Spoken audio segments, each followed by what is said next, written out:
Pronto, faz-me confusão, mas reconheço que não tem nada de errado. Mas o quê? Isso, essa tal liberdade total... Opa. Foi de jam. Oi? Merda. Caíste e voltaste. Ok. Espera. Oh, shit. Então.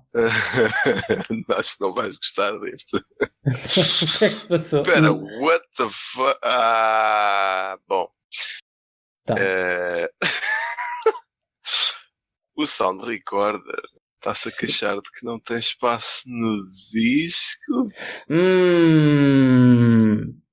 So, pode-se ter ficado sem nada. Guarda esses fecheiros. Eu estou a gravar. Felizmente quem tem mais breaks é o João Nuno. Tu tens poucos. Pois não sei se há fecheiros sequer para gravar. Então vê lá. Então vê lá. Liberta aí algum espaço agora se der no instante. Isso é capaz de estar em RAM, não? What the fuck? Não, mas é que tipo, isto ficou aqui tudo fucked up. E depois disse que estava a gravar há 56 horas e what? E agora só tenho 2 GB livre no disco? What the fuck is this shit? Ai. A minha vida. Tens que usar o Audacity, pá. Eu tenho aqui o Audacity. Posso... Não, mas primeiro liberta espaço.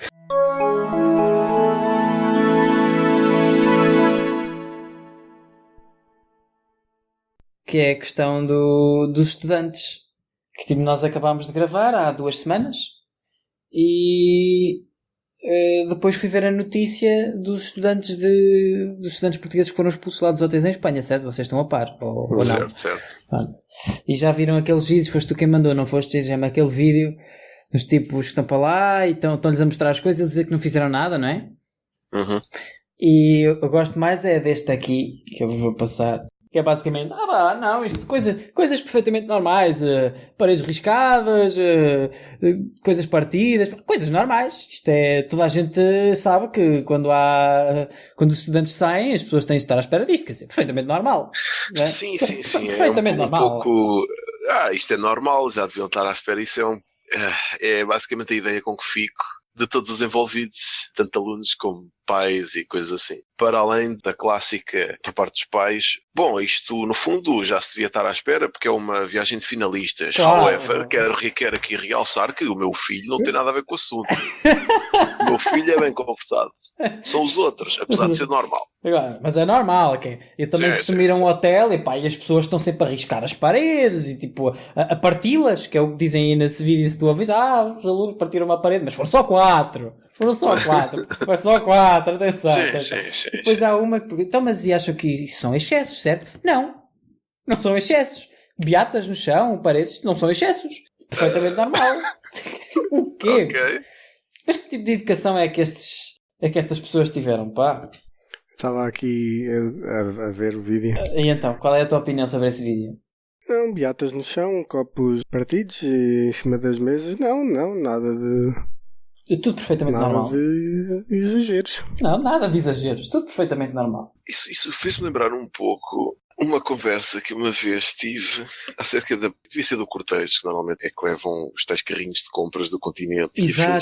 Eu acho que estive nessa conversa. É da latada, não é? Não, eu acho que não, talvez, mas eu já tinha mencionado. Eu já tinha mencionado isto antes, mas eu acho que não estavas lá. Em que eu estava a criticar as pessoas que roubavam os carrinhos e que isso não se devia fazer e assim. E a resposta que me foi dada do outro lado por alguém que obviamente ou tinha participado nesse tipo de atividades ou que as apoiava de algum modo. Simpatizava, foi de que mas isso, eles até, os tipos dos hipermercados, eles até já encomendam mais carrinhos nestas alturas porque já estão, à espera. Um argumento... Pronto, ok. Então isso justifica que roubes propriedade alheia e eu lembro-me que depois também houve essa coisa mas isto, os carrinhos são roubados, mas depois podem ir lá e devolver e tal. Pronto, quando acabam no fundo do rio ou quando são mutilados para fazer coisas que deem mais jeito para carregar mais álcool e afim, não é? Exato. É um bocado absurdo, quer dizer, eu posso usar a mesma lógica para dizer que quando um tipo, sei lá, nas alturas de maior turismo, que é também quando há mais crime, nós reforçamos a polícia, mas isto já se sabe, isto é normal, isto é o crime, o crime, as pessoas vêm para aqui, matam-se e roubam, Pá, é normal. Nós até já Uma morte aumentamos a ou polícia. outra também, não é? Pá, isso é normal, quer dizer. Sim, desculpa, João, não me diz lá. Ia dizer que sim, claro que podem devolver, até aliás toda a gente o faz, não é? Toda a gente devolve os carrinhos. Toda a gente. Por isso é que eles encomendam mais. Por isso, todos os anos aquilo vai aumentando o stock. Estão sempre a encomendar mais e tá. Não, é porque são aqueles que se vão estragando pelo uso, não é? Claramente. É, exato. Pois. Aqueles sprints, aquelas corridas, os ralis dentro do continente e assim. Vrum. Yeah. Pois eu percebo o paralelo. Acho que há certo tipo de coisas que são socialmente aceites e até encorajadas que não deviam, não faz sentido nenhum. E faz muita confusão esta história das viagens de finalistas. Pá, o conceito em si de viagem de finalistas já me faz alguma confusão. Eu sou capaz de o compreender no 12º ano, que acho que era o caso. Não o compreendo nos outros anos. Eu ouço falar de viagens de finalistas para o 7º ano, para o 9º ano, quer dizer, um dia destes estamos a dar... parabéns, foste para o 5º ano, vai ali para a Espanha e embebeda-te e diverte. Estou quase a ver isso. Mas mesmo o conceito das viagens finalistas, como está feito atualmente no 12º ano, pá, aquilo é basicamente o festival do regabof e da bebida e da... Sei lá, pá, só me lembro as histórias que há das concentrações dos Jogos Olímpicos, não é? Que diz que aquilo até as vendas dos preservativos vão through the roof, etc, não é? Acho que eles até os oferecem lá já. Exato, até os oferecem porque aquilo é uma promiscuidade. E é o mesmo tipo, claro, noutra escala, mas é o mesmo tipo de sensação que eu tenho quando ouço falar destas viagens de finalistas. E vê-se que é isso que é suposto. Pá, mas quer dizer, eu compreendo o caso dos Olímpicos, quer dizer, estás num sítio onde estão pessoas esbeltas a toda a volta, um gajo tem que... É preciso, não é? Um gajo não se controla, pronto. Nesse caso dos Jogos Olímpicos, não vem mal nenhum ao mundo, antes pelo contrário. Sim, claro. Sim, tem toda a razão. O que eu noto é uma certa... Além de vontade de normalizar a coisa, mas no fundo serve tudo como desculpas, porque começam por dizer sempre que é tudo normal. Tudo e perfeitamente depois, normal. Sim, na maioria destes casos, depois começam por tentar justificar de alguma maneira, atribuindo a culpa para o outro lado. A culpa foi do hotel, que não lhes deu não sei o quê e não limpavam as coisas e tal. É sempre a culpa do outro lado. É a culpa do outro. E exageraram imenso. Pá, foi só uma parede riscada. No fundo, não só foi normal, como foi justificadíssimo. Não viram o comportamento daqueles tipos? Pá, não se admite. Tínhamos que lhes partir as paredes, obviamente. Exato. É um bocado ridículo, pá. Faz-me confusão, por isso é que eu não fui, quer dizer, não foi só por causa disso, mas um dos principais motivos pelos quais eu não fui nas viagens finalistas foi este, é que não me identificava minimamente com a cultura que envolvia as viagens de finalistas. Não compreendo. E não percebo como é que temos pais e professores, bem, os professores na maior parte dos casos são obrigados a ir lá, mas como é que temos pais que encorajam esta cultura? Vão lá e vão para a Espanha. Eu acho que não foi professor nenhum. Então, foste e quem é que te acompanhou? Vocês já eram todos maiores de idade? Não. Eu não era. Mas não é preciso ser maior. Éramos da escola inteira, basicamente. Não, mas convenhamos que se tu juntas estas pessoas todas... Espera aí, como é que foi a tua viagem de finalistas? Havia muita gente bêbada? Claro. E eu era uma delas. Sim, previsível. Mas foi de vez em quando só. Tipo, não... Assim, da minha parte não houve excessos. Eu sei que havia pessoas que... Excessos, quer dizer, se considerares estar bêbado um excesso, pronto, houve excessos. Mas não dei para ir de caixão a acabar a agregar-me todo. Mas havia malta que ia todos os dias à noite lá para as festas lá de... Eu fui para Andorra. Por isso esquiei uns dias, outros dias passei-os com a minha namorada da altura e depois à noite era um bocado de regabof, mas pá, nada da nossa parte, nada de extraordinário. Andávamos por lá pelo hotel. Mas tens conhecimentos de casos desses, obviamente, durante essa viagem. Pois é aí que eu quero chegar. Quero ver se isso aconteceu ou não. Não me lembro assim de nada excessivo, sinceramente. Se calhar não te lembras é de quase nada. Não cheguei a esse ponto. Ok. Pá, não me lembro de, sei lá, se calhar alguns embebedaram-se bué e agregaram-se todos, provavelmente, certamente. Mas não... Ali foi relativamente pacífico, acho eu. Tirando se calhar alguns quartos em particular com algumas pessoas que... Mas não me recordo de alguém ter partido nada, sinceramente, nem ter estragado, nem nada.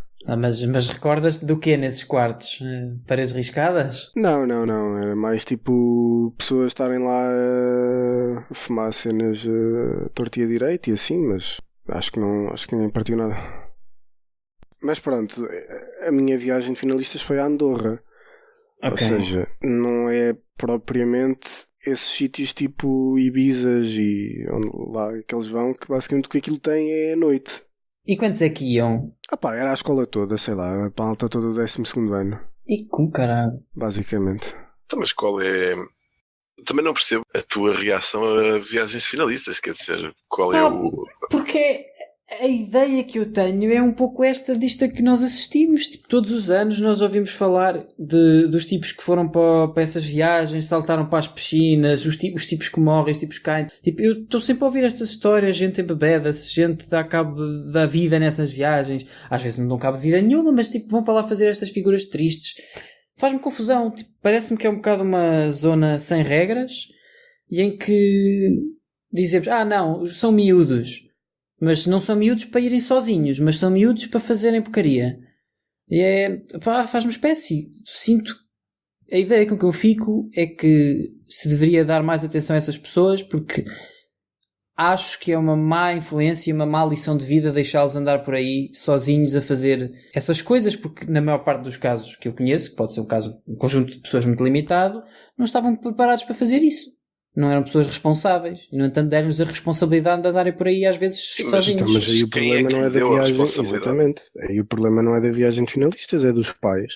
Se os pais é que não estão a fazer o trabalho deles, não estão a acompanhar a criança e a dizer, não, tu não podes ir porque eu não deixo, porque acho que vais fazer lá merda. Claro, mas o que eu acho é que... Por exemplo, eu no meu caso, os meus pais sempre me deram bastante liberdade. Eu queria ir sair, eu não precisava propriamente de pedir, eu dizia, olha, vou fazer aquilo.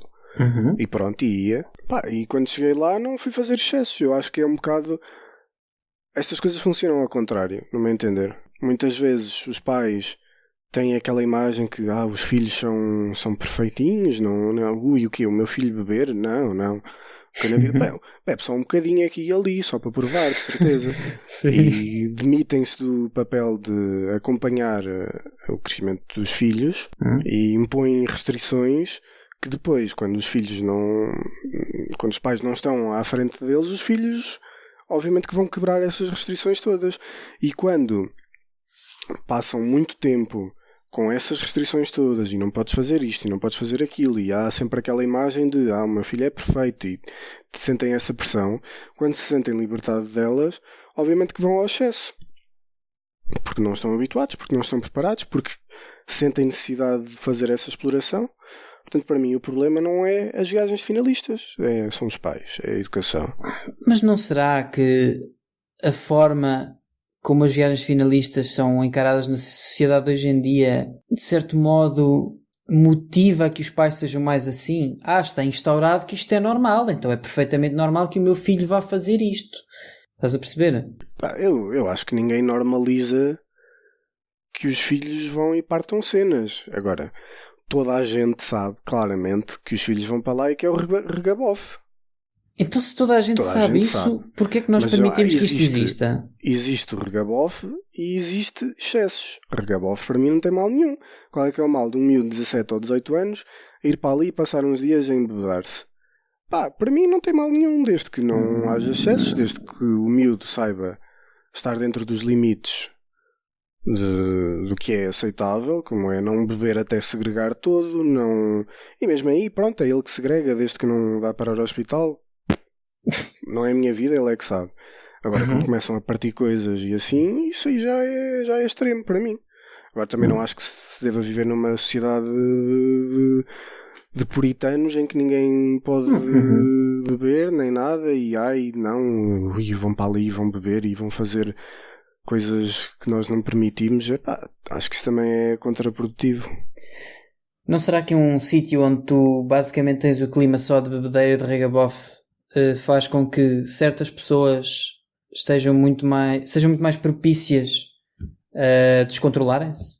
Ou seja, se eu sair, se calhar sozinho, se calhar em bebede-me e tal, ou com um grupo de amigos que eu conheço, se calhar em bebede, mas não passo as marcas. Descreve lá isso outra vez. Um sítio que só fomenta o regabof Sim. e beber, portanto, todos os bares que existem no mundo. E discotecas e coisas assim. Não é tanto o sítio, é mais este Aquilo quer dizer, clima, é o ambiente, permitido, exatamente. Ou permissivo, seja, aliás. eu acho que isso pode fazer com que certas pessoas passem dos limites para se tentarem integrar, porque para tentarem estar mais no grupo, tipo aquele tipo que não costuma beber tanto, tenta beber tanto como os outros e então acaba todo bêbado. E tu vais-me dizer, é evidente que isto é um problema dos pais, não prepararam para ter autoconfiança, não prepararam para saber os seus limites. Dos pais, é problema do miúdo. Claro. E eu concordo com isso, mas eu acho que é assim, viagens de finalistas do ponto de vista pelo pecador.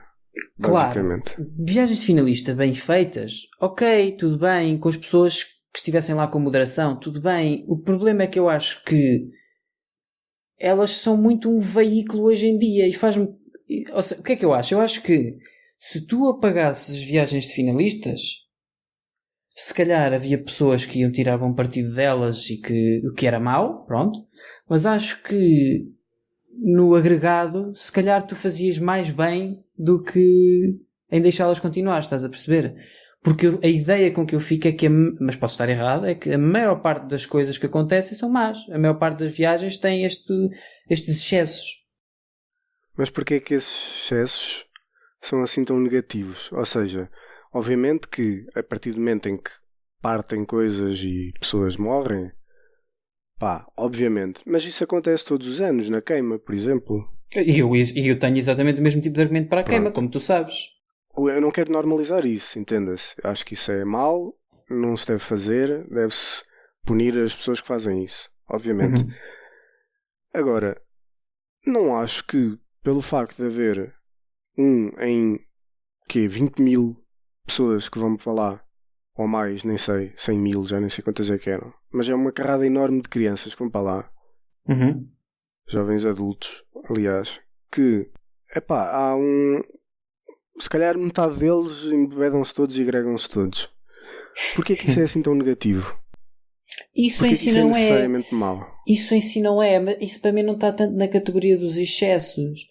Para mim o que está são esses Ok, exemplos, então os tipos que ficam em coma, os tipos que andam para lá e engravidam algumas pessoas, também já ouvi casos desses, Mas os isso- tipos mas que dão isso- cabo da cabeça, os tipos que vão para as piscinas, os tipos que estragam os hotéis.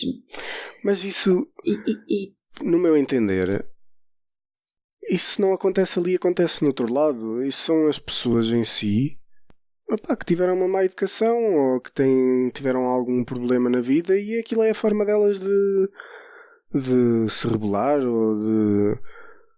não sei. E não achas que podíamos controlar melhor isso se não houvesse esse clima em torno destas viagens? Ou achas que de facto iria sempre acontecer? Eventualmente. E o eventualmente era da mesma gravidade?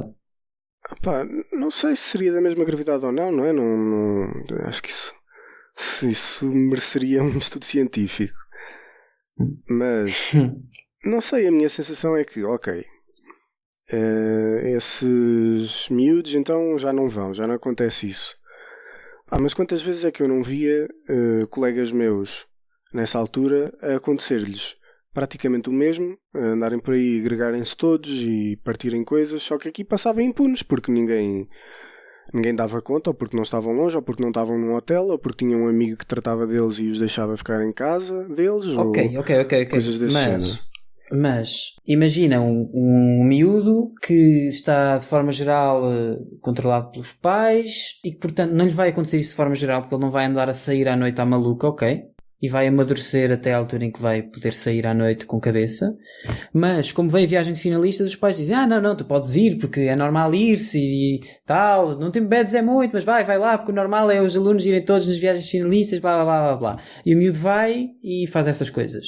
Que não faria de forma normal porque tinha mais controle dos pais. Achas que isto pode acontecer ou é um exemplo que não é realista? Porque eu acho que é, em alguns casos. Eu acho que isso pode acontecer, mas acho mais uma vez que é um caso em que o miúdo foi demasiado protegido, digamos assim. Porque a partir do momento em que o miúdo tem 17, 18 anos, eu já acho que já é perfeitamente normal ele saber se comportar e estar sozinho e estar em situações em que existe álcool presente, sem se agregar todo, sem começar a partir paredes, sem começar a a engravidar pessoas. Isso é uma questão de educação, não é uma questão... Eu nem acho que haja mal nenhum eles irem para lá e andarem todos a pinar uns com os outros. Epá, força. Agora, usem preservativos, claro. Agora, isso é uma questão de educação. Mais uma vez, Sim. não temos Sim, educação sim. sexual em Portugal. Que tipo de educação sexual é que tens? Depois dizem, pois, eles vão para lá e bebem todos e depois trazem de lá filhos. Olha, puderem, educa-os, olha que merda. Estás para aí a dizer isso como se o conhecimento caísse do céu. Sim, sim. Não se pode ter isso. educação sexual porque, não, o meu filho é muito purinho. Os filhos dele vão nascer por obra divina. Vai ser virgem até ao final do mundo. Não, tu praticas a abstinência. Quando te casares, vês maminhas pela primeira vez. Epá, tenham dó de mim, toda a gente sabe. Toda a gente passou pelo mesmo. Toda a gente sabe como é que são as coisas. Não se dar educação sexual é uma estupidez completa. E depois acontecem isso e dizem, são as viagens finalistas. Não são as viagens finalistas. Isso é falta de educação, pronto. Ok, e se as viagens finalistas fossem no 9º ano? Não, se fosse este mesmo...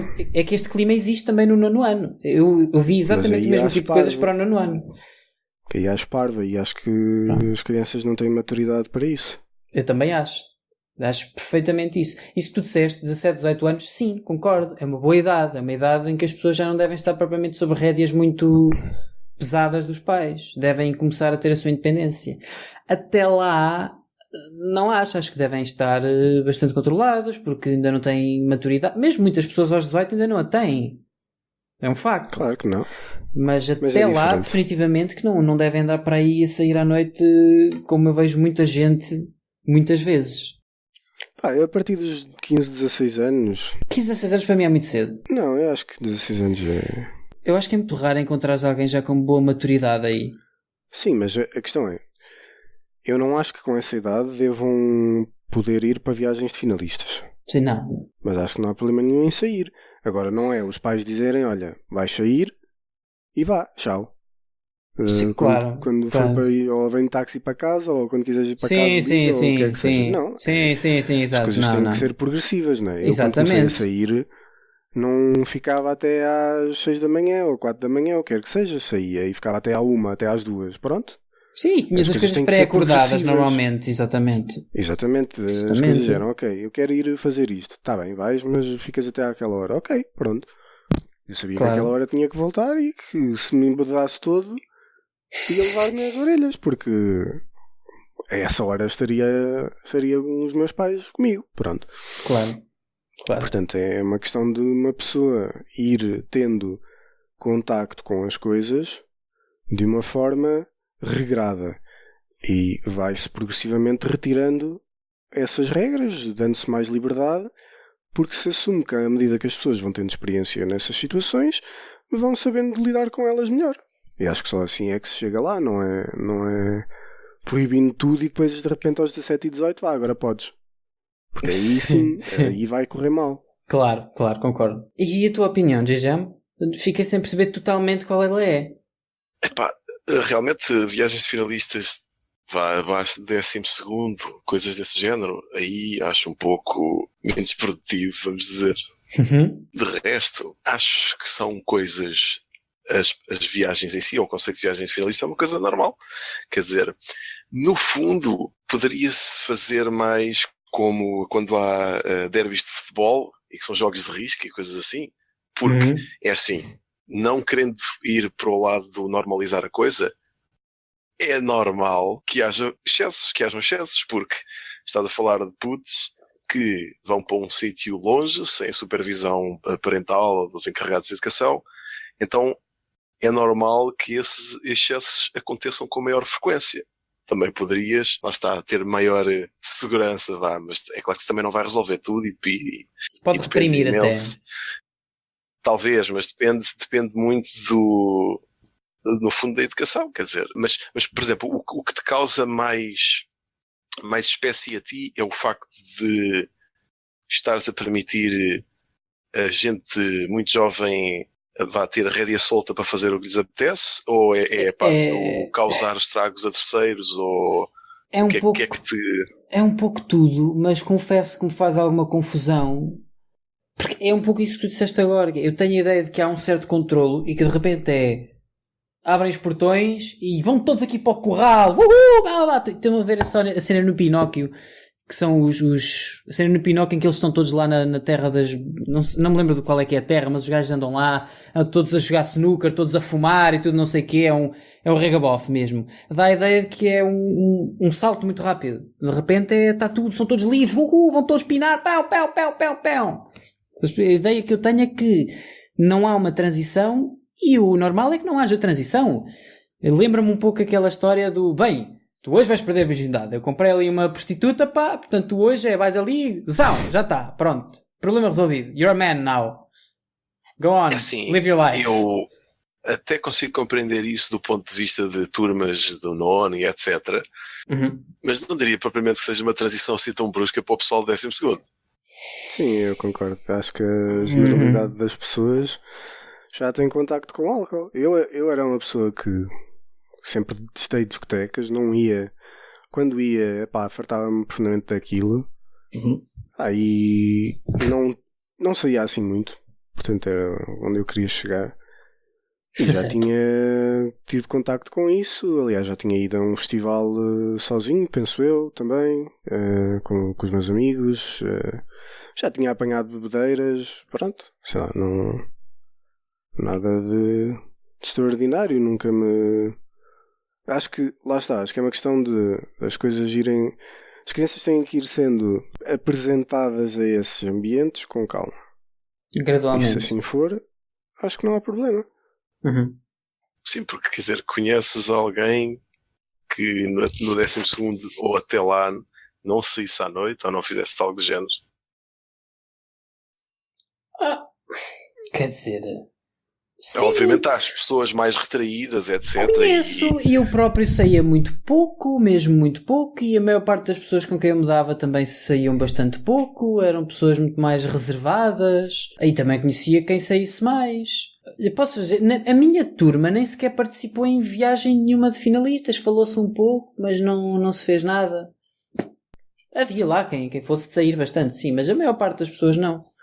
Mas de outras turmas e de pessoal das minhas turmas de anos anteriores, fogo, histórias que eu sei deles saírem, embebedarem-se todos, etc. Conhecia muitas pessoas que não saíam no 12º ano. Acho que, mais uma vez, é uma série de fatores que contribuem para a facilidade com que esses excessos aconteçam, porque é óbvio que se um puto do liceu vai sair à noite, mas depois tem que voltar para casa dos pais... Já sai controlar mais. Exatamente. Se ele vai para o estrangeiro, não tem ninguém, vai para o hotel, pode ficar a dormir até às tantas, pode chegar todo bêbado, que ninguém o critica. É óbvio que vai haver essa facilidade. Tens também a mentalidade do grupo, está lá o grupo todo, ei, a grande festa e não sei o quê, há aquela coisa do mob mentality, né? Estamos aqui a grande party, etc. E estamos tão bem que ninguém está... Sim, vamos fazer body shots e pinar até ao fim do mundo. Eu não vi nada disso de pinar até ao fim do mundo. Só vi pessoas que já tinham namoradas. Sim. As pessoas que já tinham namoradas, sim, pinavam, mas... Exatamente, sim, era isso que eu ia dizer, que é, o João não disse isso e eu concordo, ok, isso é inofensivo, faz-me confusão, mas admito que faz-me confusão, mas não tem nada de errado isso. Não há problema, isso corta-se, mano. Sim, ainda sobre as viagens finalistas. Não, ia dizer que, pensando bem na coisa, se calhar as pessoas que eu via a fazer mais excessos já eram as pessoas que cá faziam mais excessos. É normal. Ou seja, as pessoas que eu sabia que saíam e que se calhar não tinham tanto essa supervisão dos pais, ou talvez não tivessem tido essa apresentação gradual a essas coisas, não sei, eu sinto que talvez tivessem liberdade demais. Eram as pessoas que aqui tinham mais, que saíam mais, que sabia mais de excessos, de drogas, de o que quer que seja, que eram as pessoas que lá se viam com mais excessos também. Eu acho que podemos, no fundo, resumir a minha opinião ao seguinte, que é, eu não gosto de ver essas pessoas, não é tanto de ver essas pessoas, eu não gosto de assistir a falta de educação que têm, já discutimos isto da última vez, que eu fico frustrado a ver certos tipos de parenting, e associo de tal modo as viagens finalistas a essas pessoas, porque são o que se destaca, não é? Pelos excessos, que desgosto de viagens de finalistas.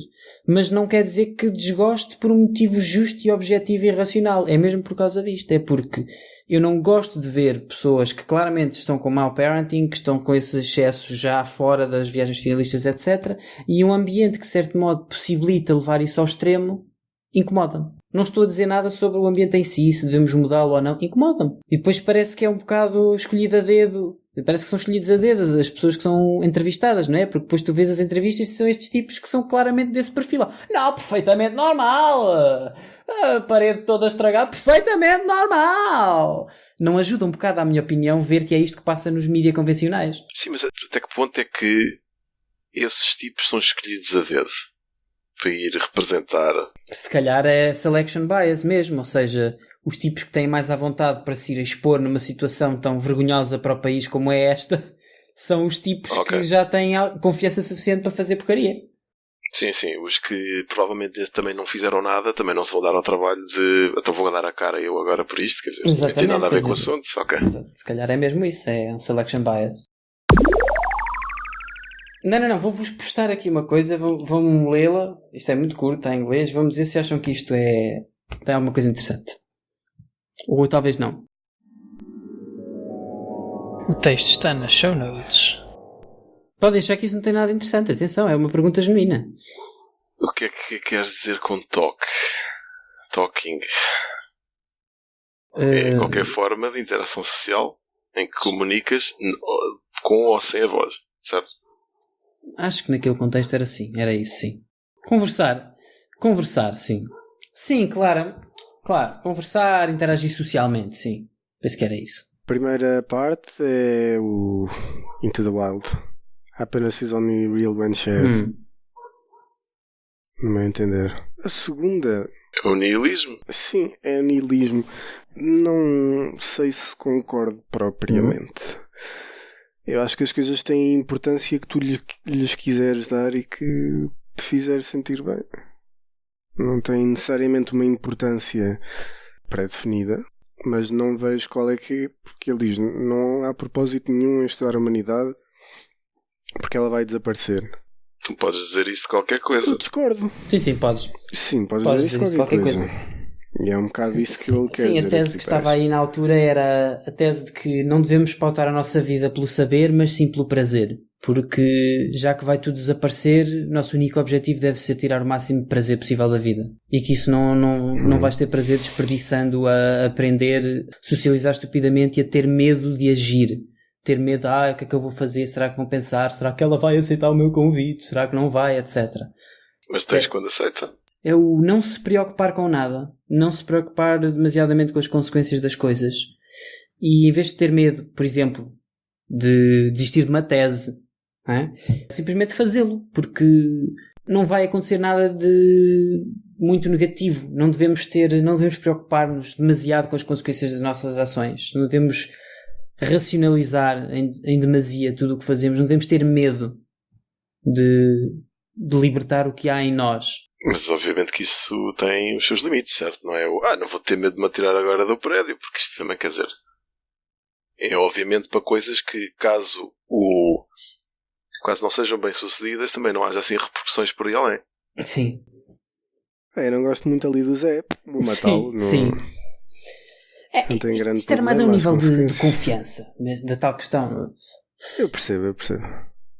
E está um pouco ligado a essa questão as coisas são vazias em si mesmas, não devemos preocupar-nos demasiado com o conhecimento, devemos procurar o prazer. Sim, isso é uma coisa que eu tenho pensado também recentemente. O outro assunto que está patente aí nesses 3 parágrafos é a questão da sociedade, é a questão de como a sociedade é um veneno. E com veneno quer-se dizer que não só nós precisamos da sociedade, precisamos de ser seres sociais, mas por outro lado ele influencia-nos de tal forma que acaba por nos viciar nela, viciar em termos de ter aceitação dos outros, temos de ter os nossos grupos, darmos bem nos nossos grupos, obedecermos aos nossos pais, ou satisfazermos os nossos pais, satisfazermos os nossos amigos. E, no fundo, esses parágrafos foram retirados de um texto em que uma pessoa estava a dizer que não, que já não queria saber mais nada disso. Já não queria saber da opinião das pessoas, já não queria saber de nada. A única coisa que queria fazer era procurar o prazer para si mesmo numa perspectiva altamente egoísta, digamos assim. Mas o que é que isso implica? Ir viver para um barracão e masturbar-se 24/7, não é? Foda-se, mano. Então não é? Estás ali sempre. Pronto. Agora, mais outro. Para isso metes-te na heroína. Isso é um bocadinho mais dispendioso. O outro só tens de comprar um creme de vez em quando. E... Ok. Era um bocado isso, sim. Era a questão do... nem sequer pensavas se ias magoar os teus amigos, as pessoas que te eram próximas. Estás a perceber? A lógica, a filosofia é essa. You don't care. Pensas só em ti. Pensas só em ti porque a sociedade é algo tóxico. Como algo tóxico tens de te livrar disso. Era um bocado a ideia extremista que estava aí patente. Eu entendo, mas ao mesmo tempo acho que isso é parte dos problemas. Ou seja, isso levado a um extremo é péssimo, no meu entender. Porque pode estar simplesmente a dizer: epá, a mim não me apetece cuidar dos meus pais agora que eles já são velhos, que se fodam. Eles que morram para aí. Quero é ir ali beber um vinho verde e ir às putas. Porquê é que tu cuidarias dos teus pais? Não estou a dizer que terias que cuidar, mas parece-me justo que, tendo eles cuidado de ti quando és novo, que o faças tu quando eles são velhos e precisam. Toma lá, dá cá. Quando eles precisam, ponto final. Não é preciso serem velhos, não é? Sim. Certo, Então, claro. e se não tivessem cuidado assim tanto de ti, mas simplesmente fossem teus pais? Não, se calhar não te deram melhor educação, se calhar não te trataram muito bem, mantens a mesma opinião? É que disseste isso de uma forma quase tão analítica que é toma lá, dá cá, quando eu acho que muitas pessoas não funcionam assim. Não, funcionam de forma muito mais sentimental. O toma lá, dá cá, claro, mas é um toma lá, dá cá sentimental. É a questão de, se tu achas que os teus pais foram péssimos para ti e te causaram problemas e te trataram mal, tu não tens obrigação nenhuma em tratá-los bem. Tu achas que há uma obrigação aqui? Não é necessariamente uma obrigação, mas é a questão de, se os teus pais te trataram bem como criança, te deram-te uma boa educação, fizeram-te sentir amado, etc. À partida tu vais gostar deles, certo? Vais ter muito carinho por eles. Tendo carinho por eles, é só normal que quando eles estejam numa situação de necessidade, seja gratificante para ti também cuidar deles, certo? Ou pelo menos que te faça sentir mal não cuidar deles, porque não gostas de ver o sofrimento deles, não os queres deixar sofrer. Tem a ver com retribuição, e no fundo nem tens que ter tido uma boa educação, etc. Basta que tu consigas reconhecer que eles tentaram o seu melhor. Sim, mesmo que não tenham conseguido. Há sempre essa coisa do tentar que os próximos com a tua descendência tenham melhores condições, ou tenham melhores condições do que tiveram inicialmente. Se houver essa tentativa, apesar de não ter corrido bem, porque não? Tentar retribuir o esforço. Certo. Eu acho que o que vocês dizem faz todo sentido, mas acho que é algo mais forte. Eu acho que não é tanto tentar, porque é mesmo uma coisa que é muito difícil de explicar, que é uma ligação afetiva que tu tens. Porque até podes dizer que há pais, por exemplo, que tentaram, mas se calhar são mesmo muito maus e se calhar até te marcaram e estragaram a vida, fazendo isso tudo acidentalmente. E eu consigo perceber os dois lados, ou seja, eu consigo perceber o lado de alguém que vai apoiar esses pais, porque afinal tentaram, e consigo perceber o lado de alguém que está demasiado ressentido, porque ficou traumatizado na sua vida e não quer ligar-se mais àquelas pessoas. E acho que tem tudo a ver com o tipo de ligação afetiva que tu crias com os teus pais. Essa ligação também vai depender do tipo de influência ou barra tempo que despendeste com eles ao crescer, porque obviamente uma pessoa que, sei lá, mete o filho para a adoção quando é muito jovem porque acha que mesmo que esteja, pronto, é o melhor, eu não tenho meios para tratar dele, etc, isto vai ser a melhor decisão para o futuro da criança. Tu, enquanto essa criança, depois vais para um casal de pais afetivos e cresces o resto da tua vida com eles. É óbvio que não vais ter a mesma ligação com essa outra pessoa do que com os pais adotivos, porque, quer dizer, para ti, mesmo que leves isso a bem, pronto, tentou que eu tivesse uma vida melhor, é quase como um estranho. No fundo, tem a ver, é como eu com os meus avós do lado paterno, porque um já tinha morrido, e agora acho que espero não estar a dizer besteiras, mas acho que é isto. Um já tinha morrido quando eu nasci e o outro morreu quando eu ainda era tão novo que não me lembro basicamente nada. E pronto, ok. Reconheço-os como parte da história da família, mas não posso dizer que sinta falta deles, porque nunca interagi com eles, nunca seria o mesmo caso num pai afetivo. Quer dizer, um pai afetivo, um pai biológico que... Adotivo. Depois sim.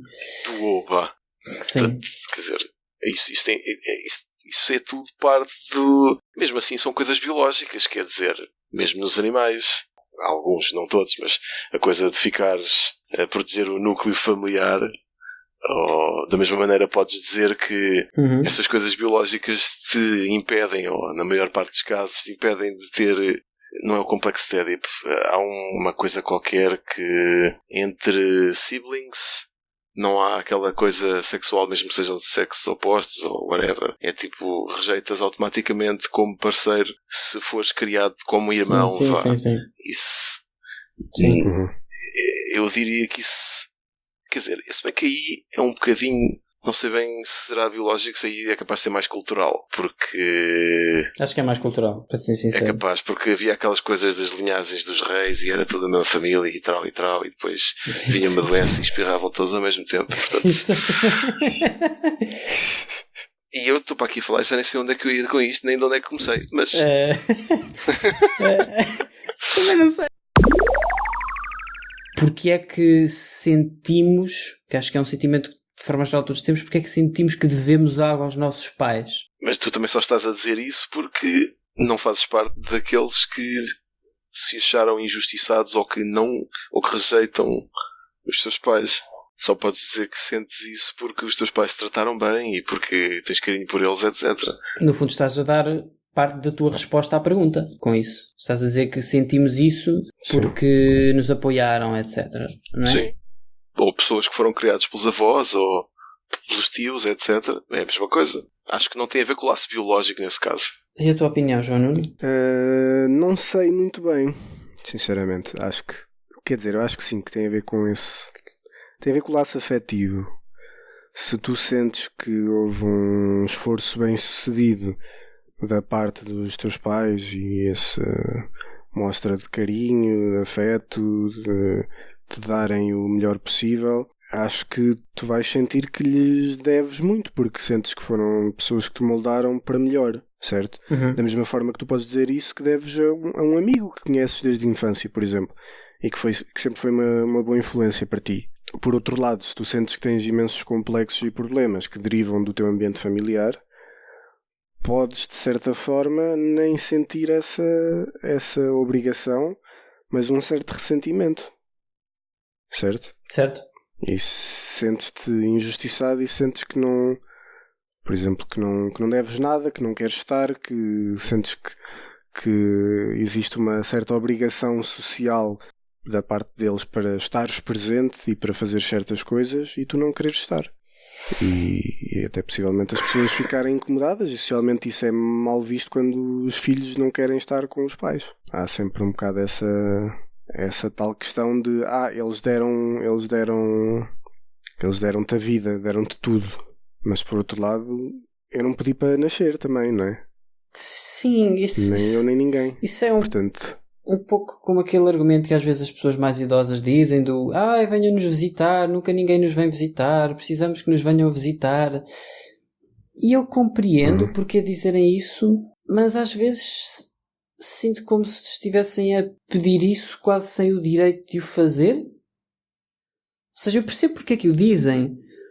Eu percebo, ok, pessoas que já estão mais velhas, pessoas que já não vão estar aqui para sempre, mas eu também tenho a minha vida e porque é que eu devo dar uma parte significativa da minha vida de hoje, quando estou a chegar ao meu auge, para as outras pessoas só porque participaram na minha árvore de família? Neste caso que eu estava a falar, que não é tanto os pais, é o caso das pessoas idosas, avós, que quem se calhar até nem estiveste tanto. Mas porquê restringir isso a pessoas mais idosas? Não pode ser pessoas da tua idade que não vais visitar? Por exemplo, se bem que aí entra já noutro domínio de argumentação mas sim, também se pode dizer isso. Mas qual é a diferença? Uns supostamente vão estar vivos mais tempo que os outros. A diferença é que muitas vezes quando eu ouço esse discurso vindo de pessoas mais idosas, eles estão a falar para os netos ou para os bisnetos ou assim uma coisa e estão a dizer-lhes aquilo no fundo quase que a tentar dizer-lhes somos os avós, tens de nos visitar, então se não nos visitares, quem nos visitará? Estás a perceber? Há aqui uma carga muito maior do laço familiar e da proximidade do fim da vida também. Enquanto que entre amigos é aquela coisa clássica do se tu não me vais visitar, eu acho que não queres saber de mim, man. Pronto, não é? É diferente, mas não é como se a minha vida dependesse da tua visita, right? Ok. Sim, mas de certa forma é um pouco, no caso dos avós, a questão de, se calhar, quando já são mais idosos, voltando à questão dos idosos, os amigos foram morrendo, infelizmente, ou a vida acabou por afastá-los dos seus amigos, ou os amigos já estão incapacitados por algum motivo, portanto a vida deles já não é propriamente socialmente ativa, digamos, e as únicas pessoas que eles acabam por ter é a família. Pois, os laços mais próximos. Exatamente. E, portanto, por aí é que eu percebo que eles sintam isso. Enquanto que, se tu dás o exemplo de um amigo, claro que se tu não vais visitar um amigo é porque não queres saber dele. Pronto. Ok, mas tu percebes que sintam. Eu também percebo que sintam. A pergunta que eu te faço é se tu achas que as pessoas devem sacrificar o dia de hoje para estar com essas pessoas mais idosas na quantidade, na frequência que eles pedem, que é basicamente todos os dias, ou não. Ui, também estamos a falar de quem? Todos os dias. Ou de semana a semana vai lá uma pessoa, pedem-se que vai de semana a semana, mas se calhar semana a semana não dá, e depois a sociedade, de certo modo, quase que te culpabiliza. Então, não foste ver os teus pais ou os teus avós? Que tipo de filho, ou de neto, ou de bisneto és tu? Isto também é uma escolha que tu fazes. Mas eu não acho que a sociedade tenha alguma coisa a ver com isto. A típica velha da janela da aldeia que está sempre a comentar, eu quero é que ela vá lá no cu. Mas isto acontece, eu já assisti a isto várias vezes. Este tipo de pressão social é muito incomodativa. Sim, ela existe, claro que sim, existe um bocado essa obrigação. E eu digo mais uma vez, eu não pedi a ninguém propriamente que tratassem de mim quando era pequeno, que obviamente que eu agradeço, não é? Mas eu não pedi para nascer, não pedi para estar inserido na família que estou. Portanto, eu percebo também isso que tu dizes, de eu não tenho que ter essa obrigação com ninguém. E trazendo de volta para a questão dos pais, há muito aquela questão, como nós muitas vezes discutimos, de tens de percorrer este rumo que nós, de certo modo, informalmente, mas na verdade quase formalmente, traçamos para ti. Não é? O curso, a namorada, os filhos, netos no caso, esse tipo de coisa. E eu sinto que é muito difícil, uma pessoa sente um conflito muito grande em dizer que não a estas coisas, em virar-se para o pai e dizer não, olha, eu não vou fazer este curso que tu queres, eu não vou ficar nesta cidade onde tu queres que eu fique, eu não vou ter filhos. E acho que isto é um assunto que é muito complicado lidar com ele. Não sei pelo menos como é que é com vocês. Sim, eu percebo o que tu queres dizer. Eu também sinto isso por vezes. Em particular, às vezes, porque acho que existe, como tu dizes, um pouco essa obrigação que mesmo pais, avós, familiares, etc. impõem, de certa forma, e se tu não apareces, queixam-se disso e dizem, não queres saber de nós, não apareces. Mas ao mesmo tempo, se calhar, quando tu estás, eles não fazem o esforço certo para se relacionar contigo de forma a tu quereres voltar a estar. Nunca tinha pensado nisso, mas that's a good Certo? point. Porquê? Porque acho que como existe um bocado essa questão de são meus filhos ou são meus netos, têm a obrigação de me vir visitar, então se calhar desligam-se um bocado da necessidade de manter bem a relação. Mas também não será unilateral, não é? Claro que não é unilateral. Claro que é para os dois lados. O que eu quero dizer é que, se calhar, muitas vezes quando as pessoas não sentem essa necessidade de ir, pode também ser por aí, não simplesmente por um egoísmo. Porque, se calhar, se não fosse para ir ter com os avós, mas fosse para ir ter com os amigos fazer outra coisa, tu ias. Porquê? Porque isso te daria prazer. Exatamente. Sim, E, exatamente. portanto, se calhar a questão é o tipo de relação que existe entre ti e os familiares não é prazerosa. Não é tão prazeroso. Não é tão. E chega a uma altura na balança em que se calhar tu sentes que já não valerá tanto a pena. Em que Sim. tu precisas de focar mais em ti ou nos teus amigos ou whatever. Atenção, eu estou a dizer isto, não é uma questão que me aflige atualmente. Felizmente considero-me sortudo neste aspecto em relação aos meus pais. Não é nada que me afete, não tenho esse tipo de pressões, não tenho esse tipo de problemas. Mas confesso que às vezes, assim, no canto mais profundo da minha mente, surge um pouco essa questão do bem. Se calhar houve ali uma altura em que eu podia ter decidido fazer outra coisa, mas eu sei que não fiz porque eu queria agradar aos meus pais. Não é tanto uma questão de obrigação, mas é mais o agradar. Eu não sinto tanto a questão... Eu acho que a questão da obrigação é-nos imposta pela sociedade. Eu acho que ela não está lá biologicamente. Ou se está numa fase muito mais tardia da vida. Eu acho que biologicamente está muito mais presente o instinto maternal e paternal. Sim. Pelas razões óbvias, Sim, não é? sim. Se não existisse, a espécie morria porque nascia o filho, ninguém tratava dele, pronto, morria ali. Yeah. Enquanto que o oposto não é verdade. Mas também Exatamente. tens a coisa do grupo. Mas isso, lá está, o que eu quero dizer é que Tens isso a não é coisa do grupo, biológico. exatamente. Eu não acho que isso seja biológico. Eu acho que isso é... Eu acho que há aqui dois fatores. Um é o lado afetivo, é o lado do valorizar o outro. Ou seja, eu respeito muito a opinião dos meus pais, eu quero deixar os meus pais contentes porque são as pessoas mais importantes para mim, por exemplo, são pessoas de alto significado para mim, eu quero a aprovação deles. Isto é uma componente muito importante nas nossas decisões, acho eu. Não é porque eu sinto a obrigação de os agradar. Eu sinto-a, mas não é biológica. Eu sinto-a porque eu preciso de agradar as pessoas à minha volta e elas são as pessoas mais importantes, se calhar. E depois há a tal questão da sociedade, que é... Mas são os mais importantes porque as pessoas te conhecem há mais tempo. São as pessoas com quem tu tens um laço... Em princípio, se tudo correr bem, serão as pessoas com quem tu tens um laço afetivo durante a primeira parte da tua vida, digamos assim, o laço mais forte. São as pessoas que te ensinaram quase tudo, que estiveram contigo, que te ajudaram a crescer, com quem tu falaste sobre quase tudo. É claro que há muitas pessoas que têm aquele melhor amigo que os acompanhou desde sempre. Com certeza também têm uma grande relação de afetividade com eles, com esse amigo. Claro. Mas, por exemplo, eu não tenho isso. Eu tenho muito poucas pessoas que conheço do meu passado com quem ainda falo. E o mais próximo que tive de um melhor amigo durou uns 13 anos. 13? Sim. Já não é mau. Sim, mas durou até aos meus 13, digamos assim. Portanto, não conta bem. Enquanto eu ainda não falava, não conta bem e tal. Mas depois it kind of faded away. Portanto, eu acho que há esta componente afetiva. Mas eu também acho que isso é relativamente normal e comum.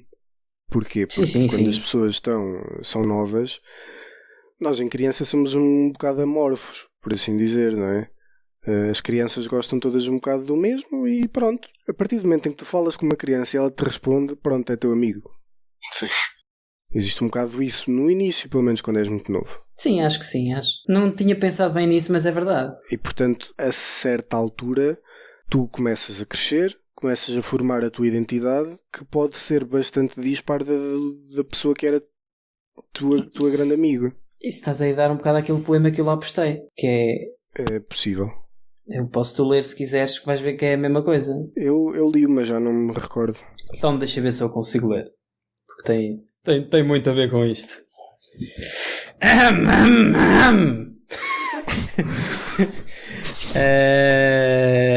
Ora. Pequenos, lado a lado, sentados em nossa infantilidade. Jovens ingênuos, crianças sem cabeça. E pequenos. Naquele tempo todos prometíamos. Enfim, toda a criança é genial. Nós, sentados e sorridentes, vivíamos. Vivíamos esse belo mundo inconsciente. Éramos felizes existindo apenas. O tempo foi passando, o saber se apertando, e cada um de nós se afastou dos outros. Cada um criou os seus ideais. Todos tomámos partido. Tantos caminhos para escolher, tantas estradas para o abismo. Triste daquele que se engane. O perigo espreita, cuidado. As escolhas são fatais, ouviste? São para sempre, ouviste? Ontem a vida era simples, sem escolhas. Hoje a vida é outra. Hoje somos outros, somos maiores. Escolhe o teu caminho, mas não te percas. Este poema tem muito a ver com essa questão das pessoas se distanciarem. E eu posso dizer que este poema tem a ver até com mais. Tem a ver com a dor de tu te distanciares das pessoas que são próximas e que achas que estão a ir por um mau caminho. Não, mas tem que ser necessariamente por maus caminhos. Às vezes distancias-te só mesmo por circunstâncias da vida. Muitas pessoas distanciam-se só, sim. Mas... Sim, simplesmente, por exemplo, uma pessoa pode cresce a gostar de uma certa coisa, claro, e a ser de uma certa maneira, e outra pessoa gosta de outras coisas de outra maneira, e portanto acabam por se afastar, deixam de ter coisas em comum. Claro. Antes tinham em comum existirem e estarem próximos, e quando isso desaparece a amizade. Este poema tem duas partes. A primeira fala sobre essa questão de quando somos jovens, somos de certo modo todos iguais, somos pequenos, somos todos crianças sem cabeça, e todos prometemos, não é? Aos olhos dos nossos pais, naquela altura somos todos pequenos génios, não é? Ainda todos temos um futuro, digamos assim. Ainda todos podemos ser astronautas, ou... Acho eu, é a ideia que eu tenho, é como eu me lembro. Quando somos novos, há sempre grandes aspirações para nós. E a segunda parte do poema trata um pouco essa questão de nos separarmos, e muitas vezes acontece por isso que vocês disseram, as pessoas separam-se simplesmente, deixam de ter gostos em comum, mas às vezes o que acontece e que foi o que motivou na altura quando eu escrevi isso, já há muitos anos atrás, foi o ver os nossos amigos. Agora já não somos todos geniais, já temos de fazer escolhas e vê-los a fazer escolhas que são objetivamente erradas. Escolhas que os afetam e que põem em risco o futuro desses nossos amigos e afastam-nos. Mas, de certa forma, quem és tu para dizer que as escolhas deles são erradas? Eu não sei de que escolhas se tratavam. Mas... Isso é uma excelente questão. Mas quem sou eu? É uma excelente questão. Eu posso ser só um Zé Ninguém e isto ser uma escrita pomposa de alguém que achava que estava acima de outras pessoas na vida. Na altura surgiu porque eu vi pessoas que tinham boas notas, tinham tempo para estar com os pais e com os amigos, eram simpáticas, davam-se bem, e o que eu assisti progressivamente foi estas pessoas a terem menos relacionamentos com as outras pessoas, fecharem-se um pouco, no caso em videojogos e afins. Quando começaram a dar-se com pessoas, eram más companhias, andavam sempre a fumar, a meter-se nas ganzas. Todas estas coisas isoladas e controladas não têm mal, mas o que eu observei neste cenário em concreto, e que se repetiu com mais algumas pessoas da minha vida, foi a pessoa lentamente deixar de querer estudar, deixar de querer ter boas notas, deixar de querer aprender, deixar de querer pensar na sua vida a longo prazo e pensar apenas no imediato. E o imediato era ganzas, jogos, más companhias, más escolhas, aquilo que eu considerei e que de certo modo hoje ainda considero como sendo más escolhas. O que para mim só denota um mau ambiente familiar, não necessariamente uma má escolha da pessoa. E tu dizes que tinha tempo para estar com os pais e etc. Mas se calhar estava infeliz e tu não notavas. É uma questão em que eu penso muito, que é essas pessoas... Eu antigamente, e quando escrevi isto, que again foi há muitos anos atrás, eu não associava muito isto aos pais, porque sempre vi uma relação saudável, porque conheço os pais desta pessoa e eram simpáticos, sempre o trataram bem, nunca o mimaram demasiado, digamos assim, nunca lhe deram demasiadas coisas, ao contrário de outros casos que eu conheço, que basicamente tinham coisas a mais, o que não quer dizer nada, claro. Não é? Exatamente. E à medida que o tempo foi passando, eu de facto concordo com isso que tu disseste, que é, eu acho que estes pais não controlaram, não educaram o suficiente o seu filho. Ou simplesmente havia um certo ambiente em casa que se calhar à primeira vista não é nocivo ou que não se mostra claramente para as pessoas de fora, que o afetou profundamente. Então, mas ele não pode ter escolhido simplesmente fazer um caminho diferente daquilo que esperavam que ele fizesse? E não será que isso foi porque reprimiram as ideias dele? Não o incentivaram a ser ele próprio? Tentaram tanto obrigá-lo a ir pelo caminho pré-definido que ele teve um grito de revolta, digamos assim? É possível, quer dizer, nem sequer conheço a pessoa, mas não sei bem as circunstâncias envolvidas, mas quer dizer... Sim, de certa forma o que tu estás a dizer parece-me bastante válido também, que é porque é que essa escolha dessa pessoa é menos válida do que a tua, por exemplo.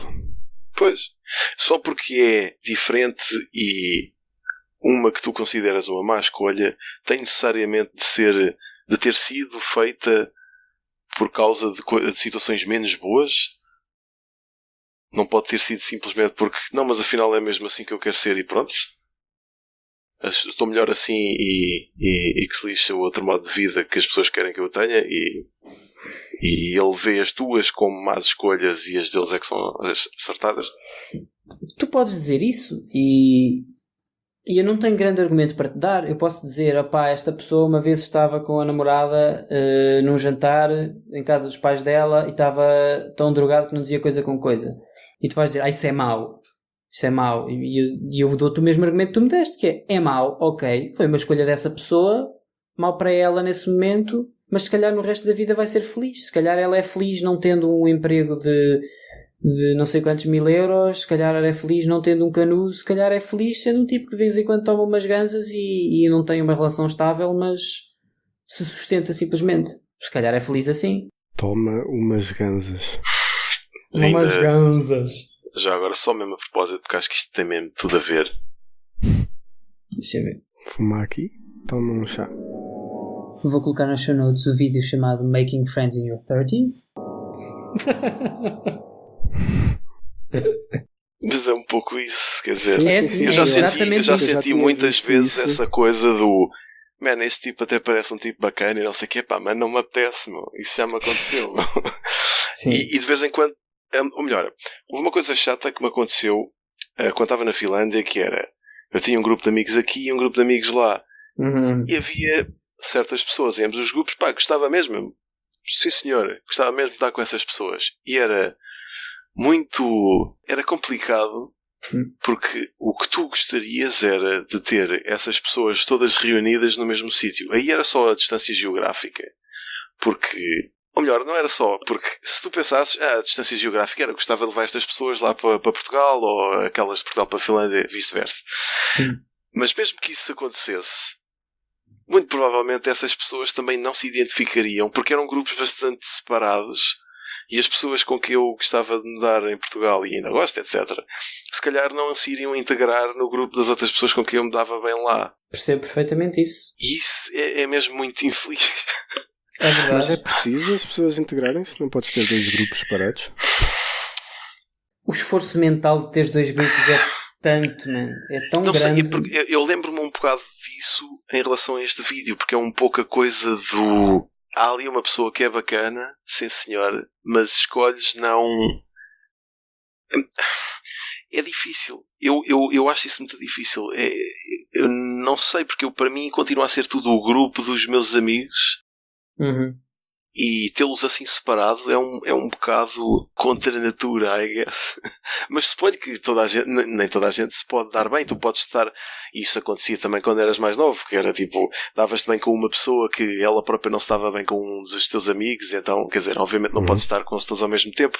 Yep. Mas não havendo essa restrição do haver animosidade, tipo, falta, há mesmo pessoas que não gostam umas das outras com que tu estás bem.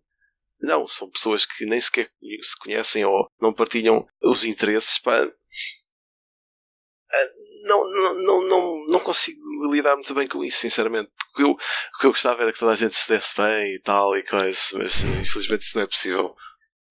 Sim, eu percebo isso que tu queres dizer, não? Uma pessoa quer sempre estar rodeada de todas aquelas pessoas que gosta. Exatamente. Mas, pronto, a vida é assim e muitas vezes isso não é possível. E acho que pode ser possível estar presente em vários grupos. Obviamente que podes ter um grupo que se calhar é mais... Eu acho que até te muda um pouco o modo como tu comportas. Acho que és um eu diferente quando estás com um certo grupo de pessoas e outro quando estás com outro grupo de pessoas. Completamente de acordo, sem dúvida. Sem dúvida. Mas eu acho que todos nós temos facetas diferentes da nossa personalidade que, dependendo das pessoas com quem estás, exteriorizas mais certas facetas ao invés de outras. Mas isto também pode ser positivo.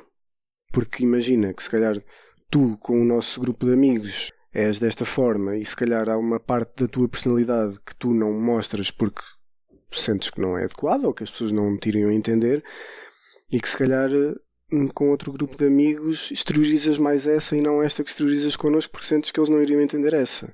E portanto no fundo tens dois outlets para a tua personalidade. Acho que isso pode ser perfeitamente saudável. Mas eu acho, era o que eu estava a dizer há pouco, eu acho que a dada altura isso é difícil de sustentar, porque fica um esforço mental muito grande teres de estar a par dos dois grupos, estar o suficiente com os dois grupos, saber os memes dos dois grupos. Sim, eu percebo isso, especialmente quando estão quase em simultâneo, porque naquele caso havia a distância geográfica do pronto. Não estava tão ligado ao grupo de cá naquele momento porque estava lá e estava longe, etc. Mas quando estão assim em grupos mais próximos, ou talvez mesmo literalmente no mesmo sítio, é um bocadinho mais difícil, sim.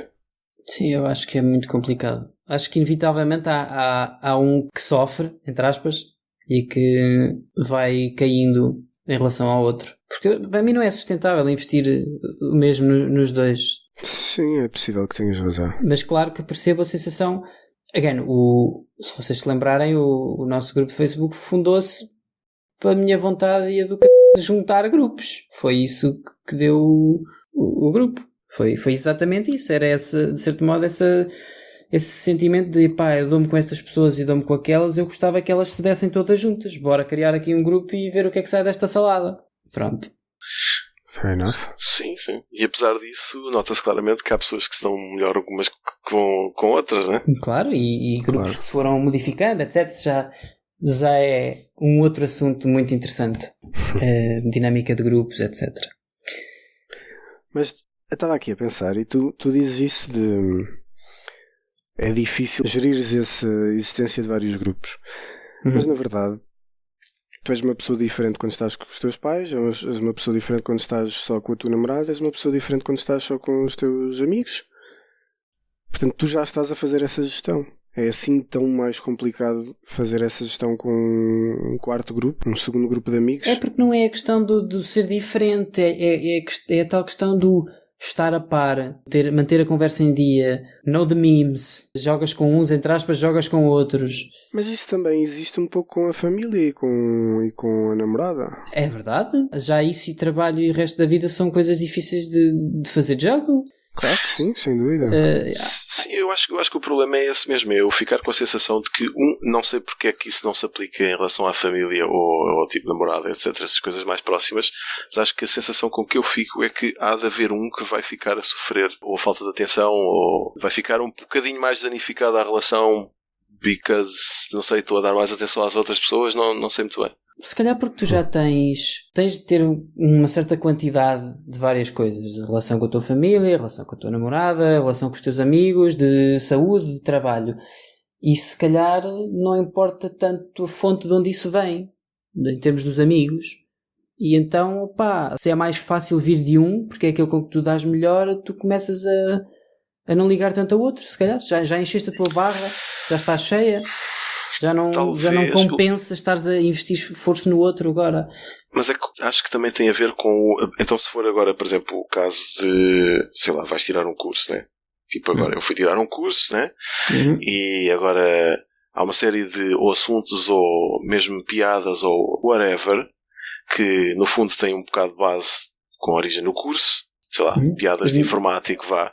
Ou esse tipo de coisas que não serão minimamente captadas por nenhuma das outras pessoas. E durante os últimos anos a minha vida tem sido o curso.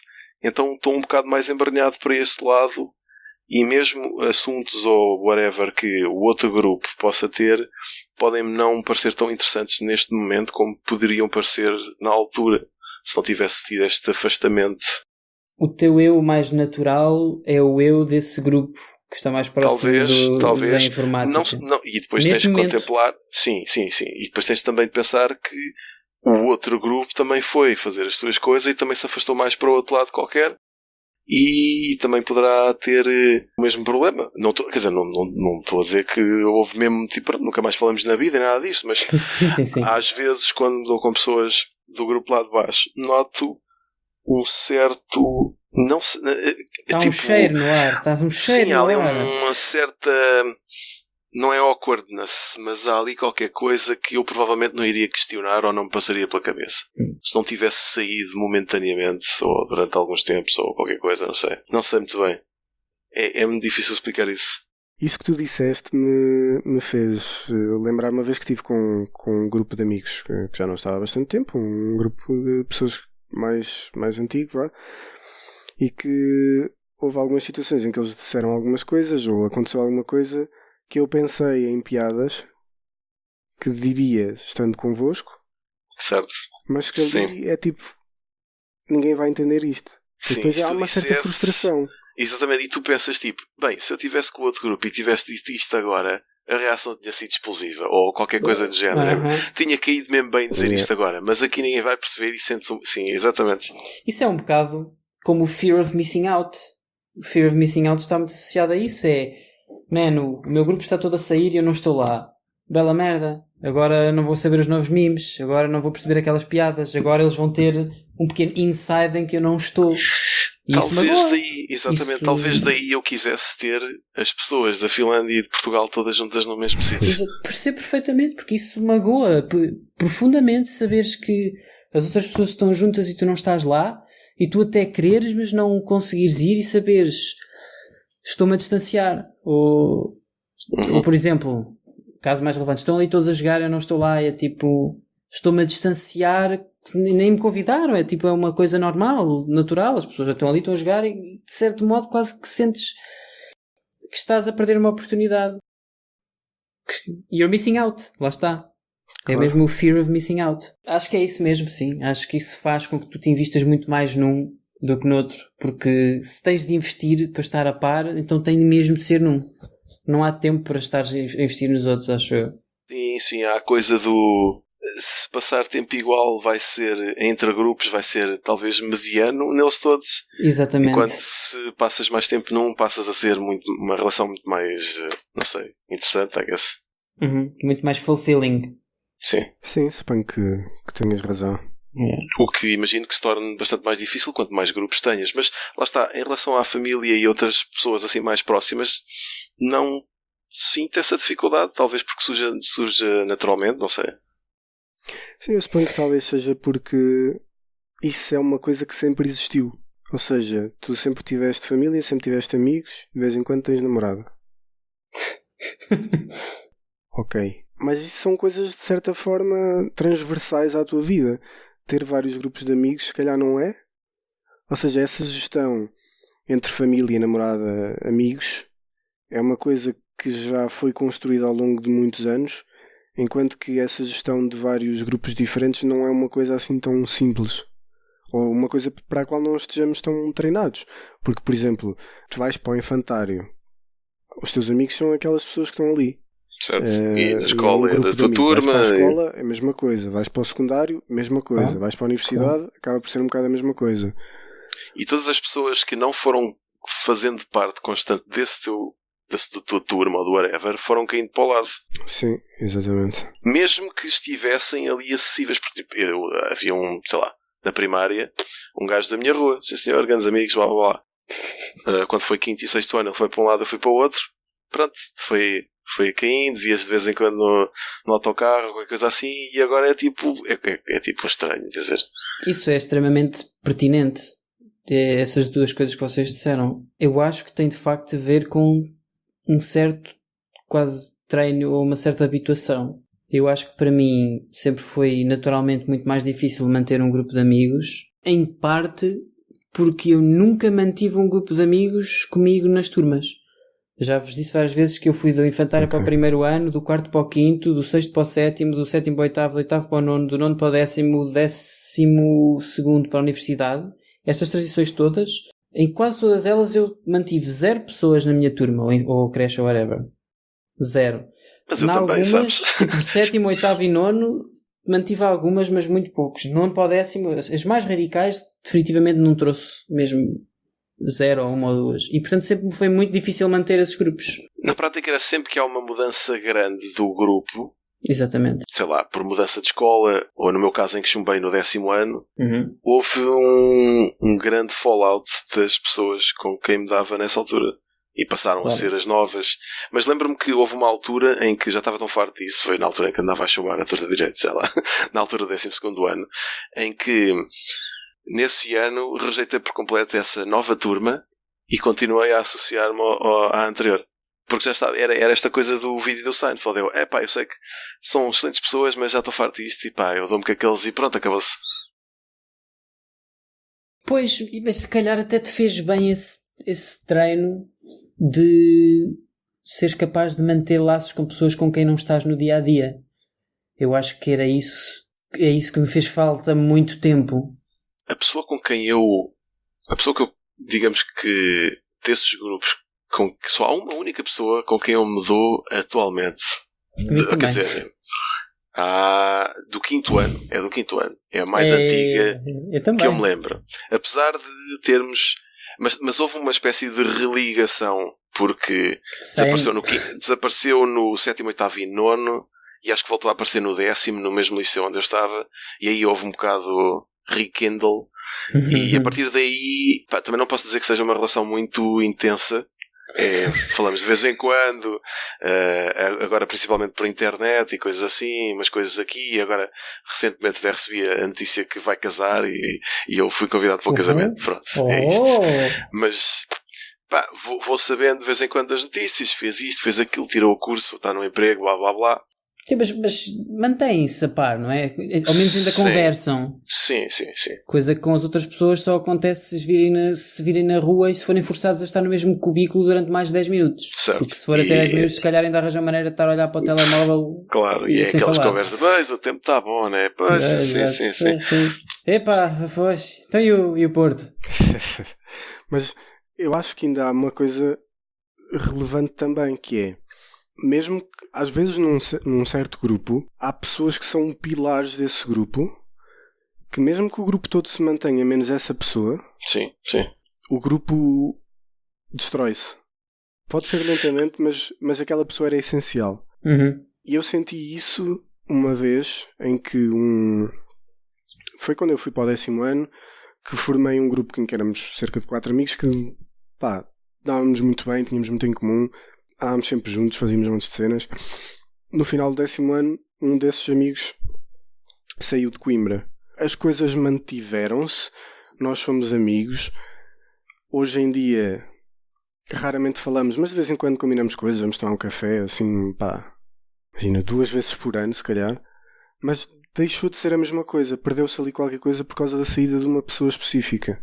E portanto eu acho que muitas vezes, se calhar, também acontece só isso. Não és tu necessariamente que te afastas das pessoas, mas acontece ali qualquer coisa que... São as condições ideais que acabaram, exato.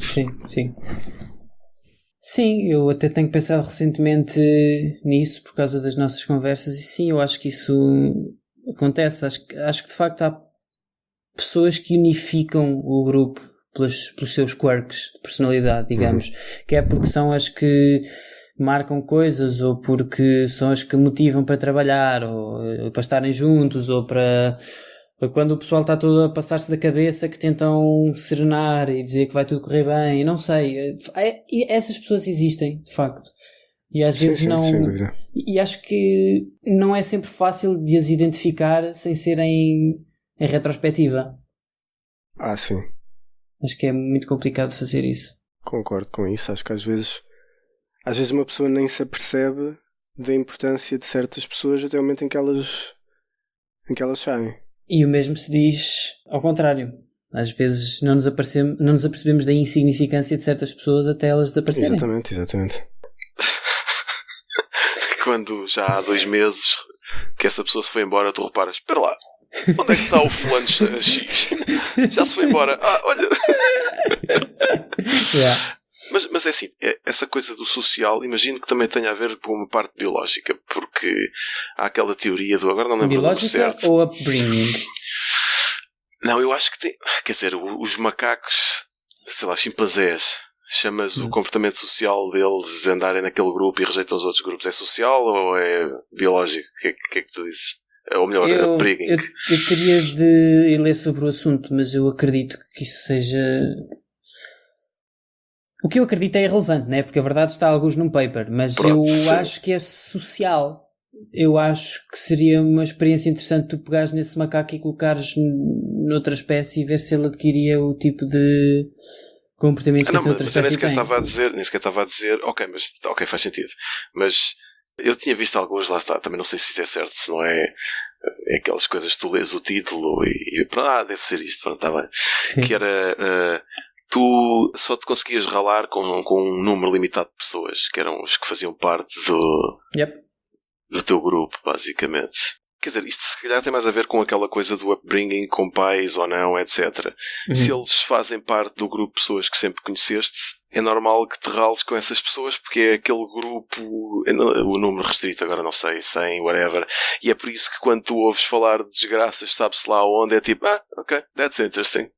Morreram 300 mil ali.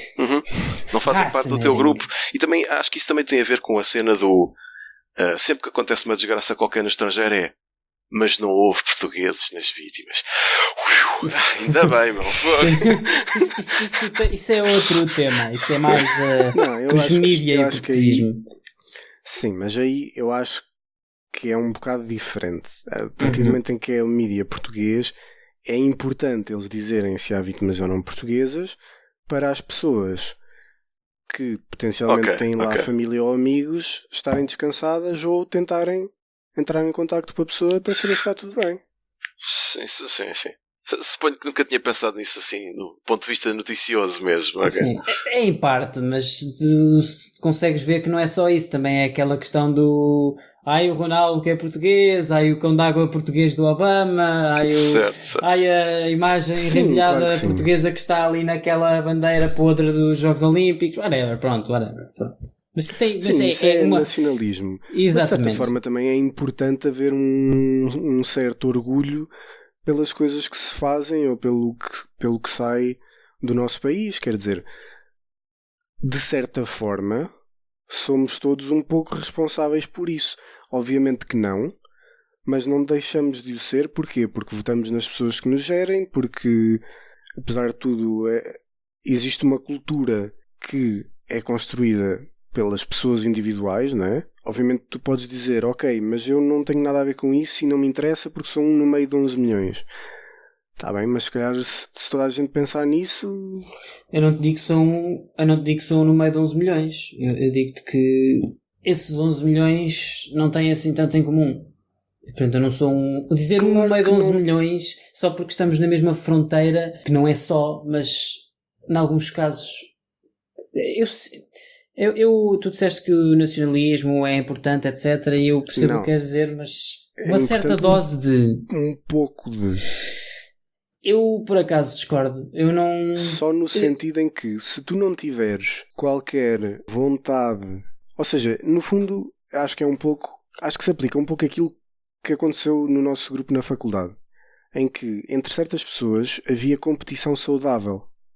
Competição muito saudável, no meu entender. Competição essa que fez com que as várias partes envolvidas nessa competição saudável se tivessem esforçado mais, tido melhores resultados, aprendido mais, ou seja, no fundo, melhoraram-se por causa dessa competição saudável. Havia ali uma motivação para isso. De certa forma, eu entendo que isso possa existir também entre países, digamos assim, ou seja, o facto de o Ronaldo, que é o melhor jogador do mundo,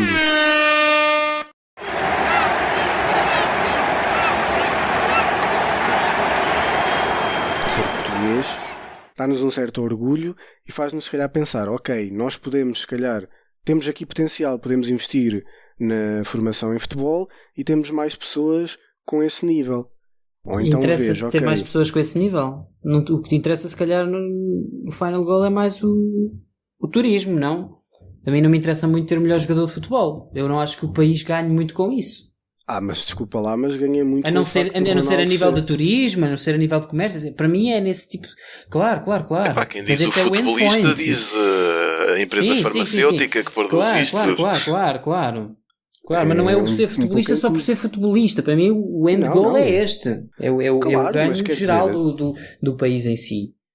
Pronto, mas para mim é indiscutível que o Ronaldo traz a existência de Ronaldo traz imensas vantagens ao país. Traz, Não só em turismo, claro que não traz. só em notoriedade. Eu acho que é uma pessoa de facto marcante, importante, da mesma forma que o Eusébio foi na altura em que era muito reconhecido. Sim, Vê concordo. lá a quantidade de pessoas, o fluxo de pessoas que não vai haver agora a visitar o aeroporto da Madeira para ver aquele busto.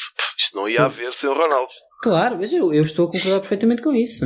Eu só queria deixar claro que não é a cena do vamos agora arranjar jogadores que é para termos orgulho nos jogadores. Para mim não é uma questão de orgulho nos jogadores. Eu vejo as coisas mais de uma perspectiva utilitarista, digamos. É o facto de haver aí um bom jogador traz coisas que em termos últimos dão benefícios ao país. Se calhar isso é mais felicidade, o que resulta em maior produtividade. Se calhar é mais turismo. Isso para mim é que é o importante. Eu não tenho propriamente orgulho por ter um tipo que chuta melhor a bola do que os outros. Não tenho. É um bocado irrelevante. Tenho talvez. Gosto, não é claro questão que de gosto, tu pessoalmente mas teres orgulho, mas é questão de sentires que o sítio onde tu vives, as pessoas que te são próximas, mesmo que seja geograficamente, são pessoas que estão a fazer um bom trabalho e isso muitas vezes pode ser motivador para ti também. Se tu vives num local de excelência em que em muitas áreas tu sentes que as pessoas são boas, que há boa educação, que há bons resultados, que as pessoas são felizes a fazer aquilo, tu vais sentir se calhar uma motivação grande também para seres bom ou numa dessas áreas ou noutra área, para fazeres um esforço para melhorar, para educar bem as crianças, etc.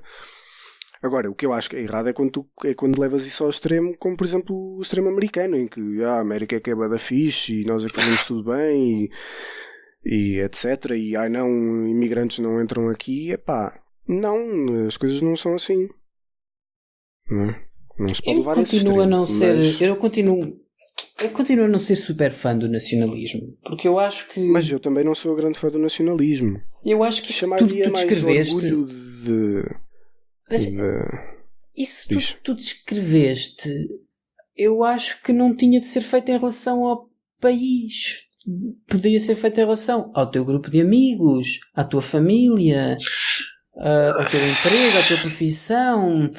É mais fácil veres porque tu também estás inserido numa sociedade que tem essas divisórias. E mesmo que seja uma porcaria como o futebol, e vês, estou num país que é uma miséria e tal, mas aquele gajo até conseguiu ser o melhor na área dele. Se calhar eu também consigo na minha, Sabe? Serve motivação?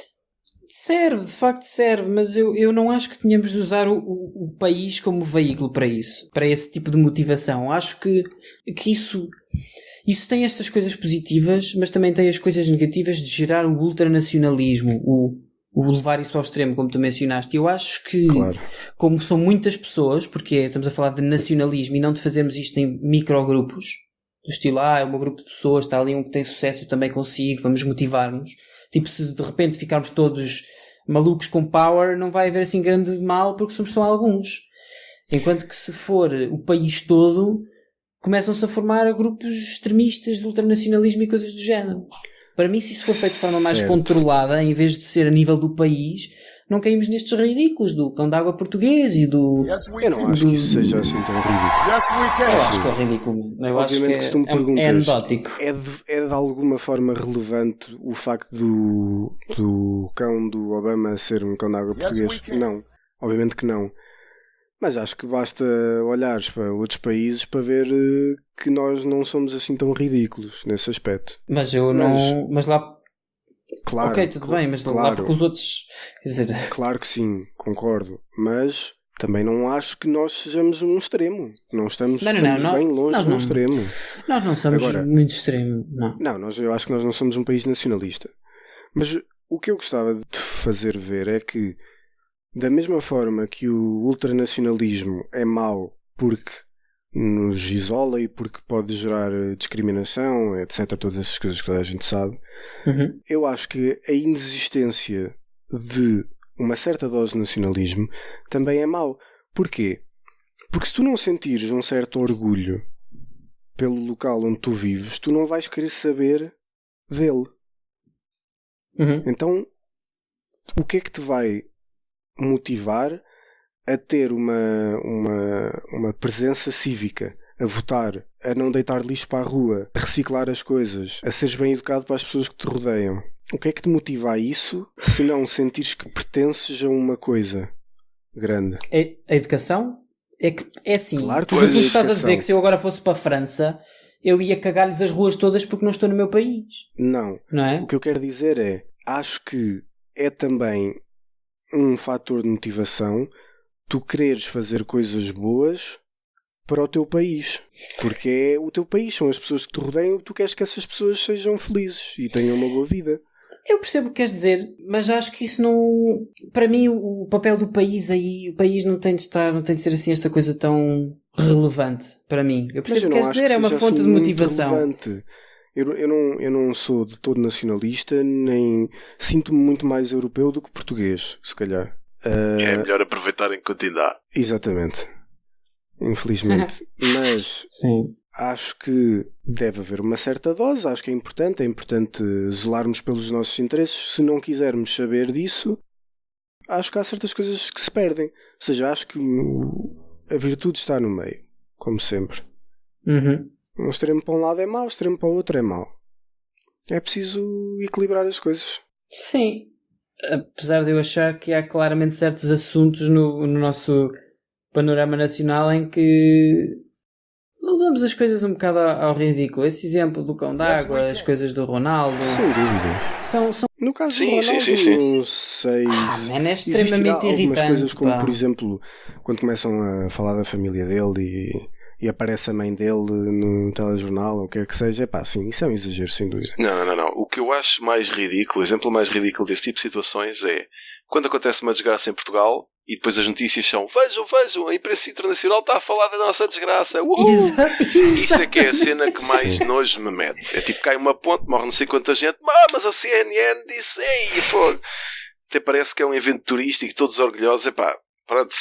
Sim, concordo. Exatamente. Veja o que se diz lá fora sobre a performance de... Sim, há sempre isso. Há sempre a revisão da imprensa internacional sobre o que é que os outros estão a dizer. Aliás, nem sequer interessa o que é que os outros estão a dizer. Vejam, estão a falar sobre nós. Seja qual for, seja bom ou mau. Sim. É assim, eu digo isto porque, de certo modo, nós vemos sempre o pior das coisas manifesta-se na internet. Então é normal tu ires a uma notícia qualquer na net, uma notícia qualquer que fale do Ronaldo, do Real Madrid, e vais ver, ok, estão a falar aqui, o Real Madrid perdeu uma final. Ao menos não foram eliminados há 3 jogos atrás, como o Barcelona. O Barcelona que não é do Ronaldo, Gareth que é do Anão e não sei o quê. E é tipo, o que tu vês nas notícias é sempre isto, é a questão dos extremos, é sempre os extremos, é o nós contra eles, eles são maus e tipo...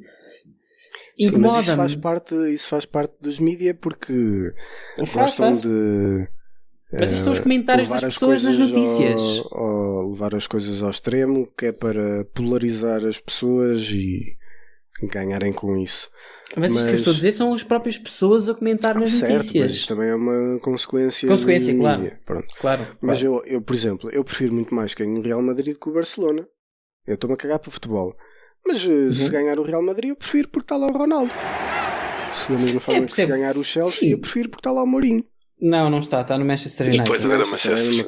Mas eu percebo porque eu ia dar o exemplo, do Mourinho. Eu sinto isso com o Mourinho. No caso do Ronaldo não digo, por exemplo, porque eu aprecio futebol e prefiro o futebol do Barcelona, por exemplo, nesse caso em concreto. Mas percebo o que queres dizer, porque com o caso do Mourinho é a mesma coisa. Eu antes puxava pelo...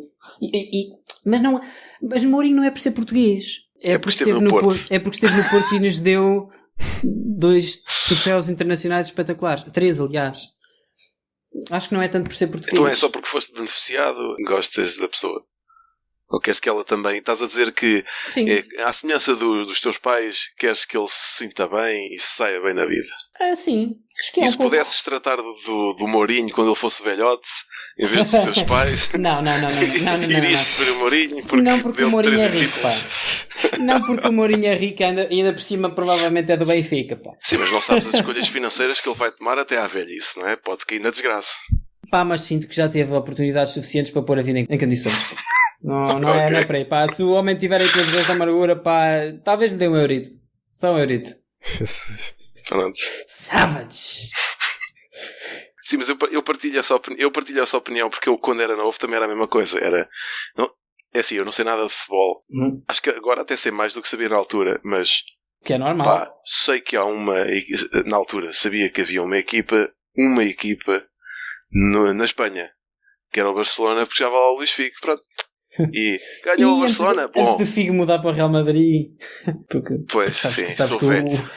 Sabes que o Figo, sabes que foi uma das transferências mais bombásticas, né? Foi quando ele mudou do Barcelona para o Real Madrid. Exato. É tipo o Jorge Jesus a passar do Benfica para o Porto, do Sporting. É porque é para o rival e pronto. Exatamente.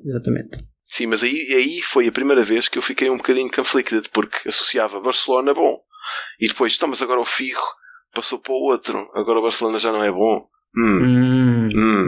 Já não foi, a ligação já não foi tão forte com o Real Madrid, apesar de estar lá o Figo. Porque até depois acho que foi o Simão Sabrosa, uma merda assim, para o Barcelona e aí foi fiasco, mas pronto. Foi. Tiveram lá vários jogadores, Decos e afins. Bem, se bem que o Deco não é bem português, né? Pois. Digam-me uma coisa. Vocês acham que nós nascemos com algum sentido de moralidade? Ou que isso é totalmente adquirido? É uma pergunta difícil. Assim de repente, acho que gosto da ideia de... É uma coisa adquirida com base na empatia. Com base na empatia? Sim. De tu não fazias isto a outra pessoa porque também não gostarias que fizessem a ti. Sim, isso era o que eu estava a pensar. Eu acho que, e a empatia, acho que está provado cientificamente que tem a ver com um tipo de neurónios que nós temos, que são os neurónios espelho. Sim. Que são os que permitem que tu te coloques no lugar do outro. Exatamente. Portanto, a mim parece-me que se calhar é uma consequência disso. É a questão de, eu não gosto disto, não gosto quando me fazem isto, então não devo fazer aos outros. Porque te consegues colocar no lugar dos outros. Eu acho que vem de 2 coisas. Eu acho que a moralidade vem, no fundo... A tua noção de ética, do que é certo e do errado, vem de 2 coisas. Vem das tuas experiências pessoais e da influência alheia. Aquilo que vocês destacaram é, no fundo, a ideia das experiências pessoais. Não é bem, mas é um pouco não faças aos outros o que não queres que te façam a ti. Sim, é um bocado isso. É um bocado a lógica do... Mas aqui é um bocado levada mais ao extremo, ou seja, mais à experiência mesmo de vida. Porque, por exemplo, tu não andas aí a matar porque já te mataram. Não, mas também não querias que te matasse. Claro. Não, há certas coisas que não precisas de experienciar para saber que não gostavas que te fizessem. Exato. Eu tenho a certeza absoluta que não gostava que me cortassem os tomates com um corta-unha. Isso, logo. Man, eu estava a pensar, não gostava que partissem a casa toda, não vai logo... Claro. Já sabes que eu gosto sempre de usar hipérboles para me fazer entender. Claro. Ok. Eu acho que vem muito também da experiência, ou seja, isto ainda sobre o primeiro ponto que eu disse, experiências pessoais e influência alheia. Ainda dentro das experiências pessoais está muito esta questão de fazem-te alguma coisa. Essa coisa causa-te desprazer no momento. És mergulhado numa sensação de dor, esta sensação de dor vai distorcer a tua visão da realidade e lentamente integra-te. Sobre uma forma de uma lei moral, que é causaste-me desprazer, isso causa-me dor, a maneira que tenho de escapar dessa dor é considerar que foste moralmente incorreto. Isso é errado, magoaste-me, isso é errado. Certo? Acho que é razoável. Certo. Eu acho que muitas coisas que nós temos vêm daqui, e muito do motivo pelo qual nós discordamos quanto a opiniões morais sobre o que é certo e o que é errado, vem deste ponto. Porque este ponto é inerentemente extremamente subjetivo. É uma questão de dor, de prazer e desprazer na altura. E por isso é normal que as pessoas discordem quanto a estas coisas. Pelo menos é o que eu acho. Nem sempre o que me magoa a mim te magoa a ti. Claro. Depende até da fase da vida em que nos acontece, etc. Sim, lá está. Acho que é um pouco também a questão do eu não quero que me faças a mim aquilo que... Aliás, não devo fazer aos outros o que não gosto que me façam a mim. Exatamente. Porque há coisas que eu se calhar não gosto que me façam e que para ti são irrelevantes e vice-versa. Uhum. E depois aí se calhar é que já entra mais uma questão mais intelectual, mais de ok, eu vou-me tentar relacionar, pôr-me no lugar daquela pessoa para tentar compreender o que ela sente e com isso moldar a minha moralidade sem experienciar isso. Sim, exato, sem que tu próprio sejas afetado. Exatamente. Por exemplo, se tiveres um casal de homossexuais que se quer casar num país qualquer e não pode porque não deixam lá, pá, eu nunca senti isso. Aliás, eu nem sequer me quero casar, quanto mais. Portanto, reparem que eu não usei justificação de não ser gay. Sim.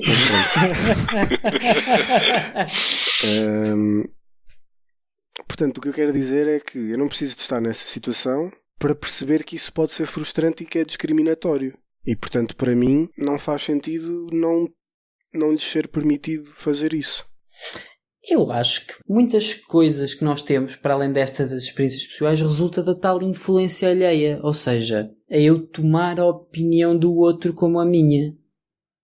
Ou seja, as pessoas que me estão próximas, em particular numa fase da minha vida em que eu estou muito influenciável, elas vão me dar o meu guia moral. Elas vão me dizer isto é errado, isto não é, isto é certo, isto é errado. Ou vão fazer isso de forma indireta, vão ter ações, eu vou olhar para as ações, vou avaliar, fizeram isto, ok, isto se calhar é algo que se deve fazer, isto é bom, isto vai enraizar-se em nós. É um certo veneno social que nós temos. Sem dúvida, mas à medida que cresces também começas a ter a capacidade para questionar isso. E se calhar algumas coisas que tu consideravas que eram as corretas, deixas de o fazer. Porque pensas, disseram que eu devia fazer isto, mas eu acho que isto não é o mais correto. Afinal, aquilo para mim é que é o mais correto, porque pensaste no assunto e viste que isso é melhor para as pessoas, por causa da tua vivência, por causa do que leste, o que quer que seja.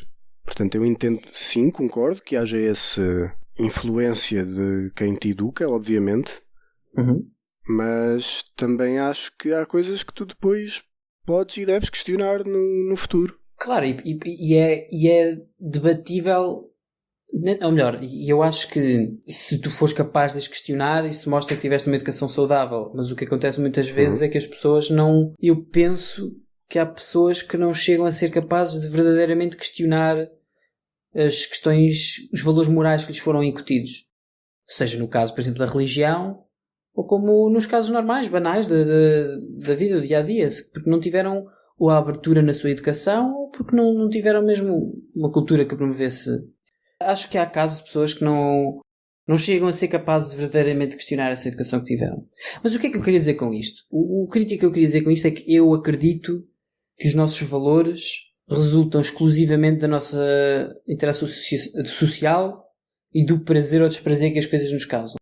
Ou que projetamos que as coisas nos vão causar, mas isto é sempre com base na nossa experiência passada. Ou seja, eu não acredito mesmo que haja uma noção de bem e de mal que esteja enraizada em nós de forma biológica. Eu acho que é tudo adquirido com base nas nossas vivências, nas nossas experiências e no que nos educam, da forma como nos educam. Sim, ou seja, eu sou fruto dos meus genes na medida em que isso condiciona a minha interação com o ambiente, do que fui, do meu passado, as minhas memórias e do que de mim fizerem, de como me moldarem e como estas três componentes interagirem umas com as outras. Quer dizer, eu acho que tu dizeres que existe uma coisa definida que é o bem e o mal, no fundo estás a aceitar uma existência divina. Quase, sim.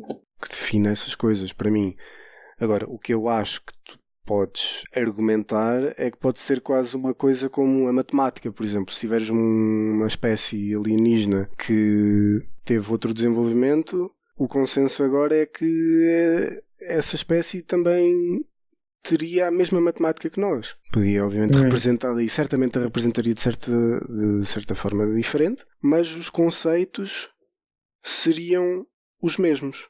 Os resultados seriam os mesmos. E será que se pode argumentar que isso também acontece com o bem e com o mal? Não, por exemplo, a questão do ser errado ou não matar uma pessoa. Mas tens que interagir socialmente. Ou melhor, não te podias aperceber disso imagina que lidavas só com animais e aperceberes que... Certo, mas ok. Eu acredito mesmo nisto, pá. Eu sei que há pessoas que acham que temos uma certa noção do bem e do mal, de não deves magoar, ou não deves trair, ou deves estar sempre com a mesma pessoa, não deves... Foram as mesmas coisas esta. Não deves bater em alguém, não deves abandonar os pais, etc. Eu acho que nada disto nasce connosco. Nada. Zero. Eu concordo. Quer dizer, podes ter algum tipo de comportamentos para os quais estás mais virado por causa da genética, do instinto, claro, de o que quer que seja, mas mais do que isso também acho que não. Pois é tal coisa dos neurónios espelho. Sim, exatamente. Mas pode ser ensinado que certas coisas são irrelevantes, então tipo aqueles miúdos que nascem no meio de famílias lá do KKK ou dos nazis ou whatever, e pronto, né? Não, nem sequer, mesmo que tenhas esses tais neurónios e grande capacidade para empatia, etc., não irás dar uso, talvez, porque para ti nem sequer se põe a questão, e lá está, não questionas a coisa, pronto, é assim, tudo bem, por isso acho que concordo. Estás a dar esse exemplo do KKK e da Scientologia, por exemplo, e de religiões assim malucas, e há pessoas que, apesar de serem educadas nesse meio, que acabam por rejeitar isso tudo. E qual é que é o teu argumento neste prisma que estamos a dar da nossa vivência ser feita de uma certa componente genética, da influência que tu tens à tua volta e das tuas experiências? Como é que tu achas que isso acontece? Essa revolta? O que é que causa? Se nós realmente somos essencialmente o produto da socialização, porque é que há pessoas que se revoltam? Porque não somos só da socialização, somos também... Há essa questão dos neurónios espelho, como estávamos a dizer, e para além disso, essas pessoas podem ter uma educação intelectual suficiente, apesar de depois terem uma chamemos de uma educação moral questionável, exatamente. A educação intelectual pode ser boa e pode-lhes dar as ferramentas para questionarem essa moralidade que lhes foi incutida. Ou também, se tiverem a sorte de ter excelentes capacidades cognitivas, por exemplo. Sim, se não tiveres a capacidade biológica de teres empatia, é óbvio que não vais ir muito longe. E lá está. isso existe, não é? Tens os sociopatas. Certo. Não sentem qualquer tipo de empatia. Pronto, aí tough luck. Pois, mas eu continuo a achar que é... Ok, há essa componente genética, mas eu acho que ela tem um papel relativamente insignificante. É significativo, ok? Ele está lá, mas eu acho que é muito, mas muito mais o papel das tuas experiências e do meio. E eu quando era mais novo, eu costumava dizer que era muito importante também eram muito importantes as primeiras experiências que tu tinhas. Ou seja, a primeira vez que tu fazias algo, ouvias uma expressão. Eu acho que esses pequenos momentos ficam de certo modo enraizados na tua cabeça e te mudam. Eu sou capaz de me lembrar dou sempre este exemplo, da primeira vez que eu ouvi a expressão esticar o pernil, por exemplo. Eu estava lá no quarto ano e há um gajo que sei lá, que até é um gajo que eu detestava, que às vezes gostava de me bater com uma régua e se sentava ao meu lado. E o tipo está na E batia-te com a régua onde? Dobrava-te primeiro? Não. O gajo estava lá, estava no estrado, naquelas salas de aula com estrado, e saltou e esticou-se todo a saltar. Pronto, no quarto ano para aí. E virou-se e disse: esticar o pernil. E pronto, e foi a primeira vez que eu ouvi a expressão esticar o pernil. Acho que não foi bem aplicada, mas... Que não foi nada bem aplicada, mas eu nunca mais me esqueci. E eu na altura, eu agora já não penso tanto assim, mas eu quando era mais novo, eu pensava bastante nestes assuntos da moralidade, etc. Eu achava que o nosso ser resulta muito destas destes pequenos momentos da nossa vida, estes pequenos primeiros, estes pequenos ses. A forma como eu ouvi esta expressão, de algum modo influenciou-me, mudou o meu caminho para sempre. E eu acho que de facto é isto que nos molda, é as nossas pequenas experiências, a vez em que nós vimos alguém a discutir um assunto, a vez em que vimos os nossos pais a falar sobre um assunto que nem percebíamos bem, mas vimos a postura deles. Tudo isto nos molda para sermos pessoas com mais ou menos propensão para questionarmos o que está à nossa volta, para nos revoltarmos, etc. Eu acho que a genética tem muito mais a ver com as nossas capacidades inatas. E, óbvio, por definição, né? Mas isso tem muito mais a ver com a nossa facilidade em fazer algumas coisas.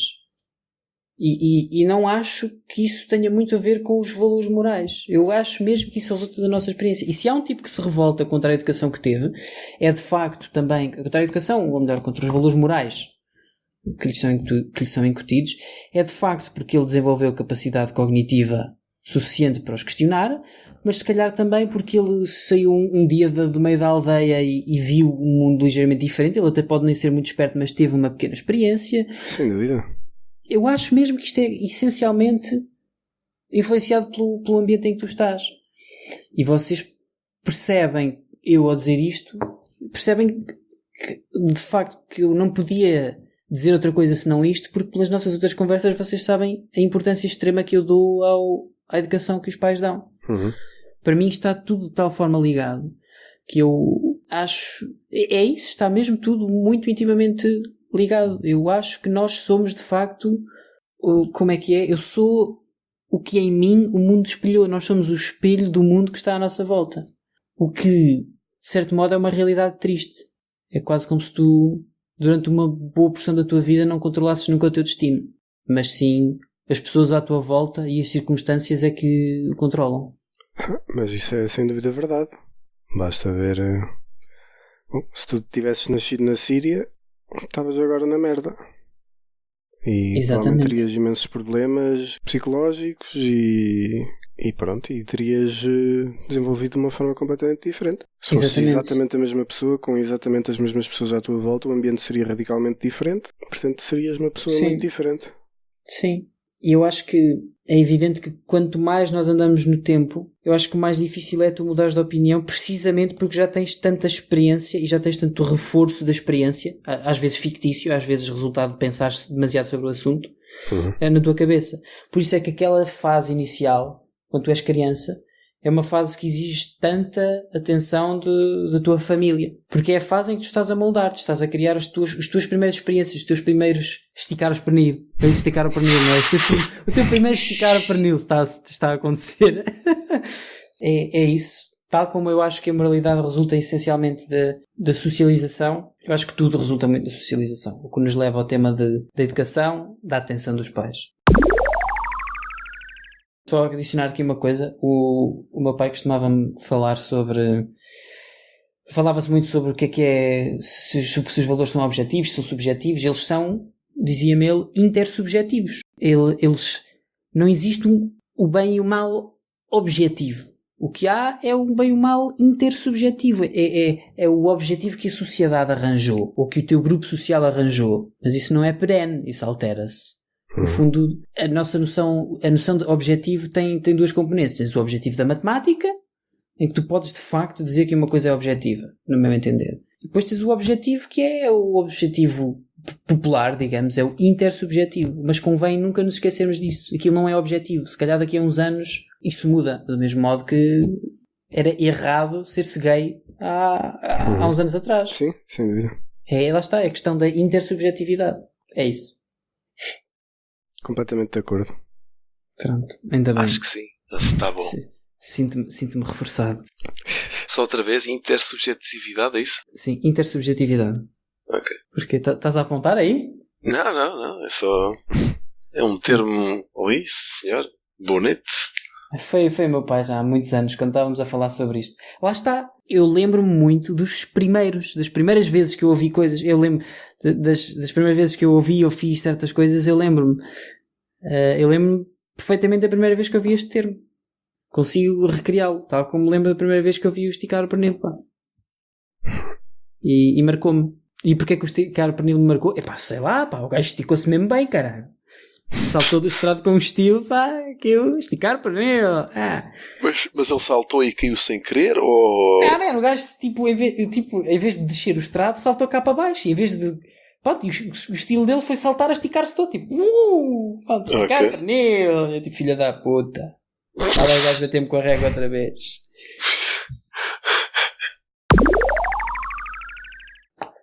Porque tu falaste nisso e eu lembrei-me logo de uma vez que estive com uns... Quem é que estava a... Era o Maxi. Fui eu. Pegar o spray. Estou a limpar o monitor, peço desculpa. Pensei que tivesses a tirar a vaselina. Não, desculpa, continua. Isso era fixe. Fazer o amor Esquiar bêbado. bebendo enquanto se esquia. Life goals. Lembro-me que a vez da minha vida que fumei enquanto estava a cagar. Não querendo a fumar. E pronto, e é isso.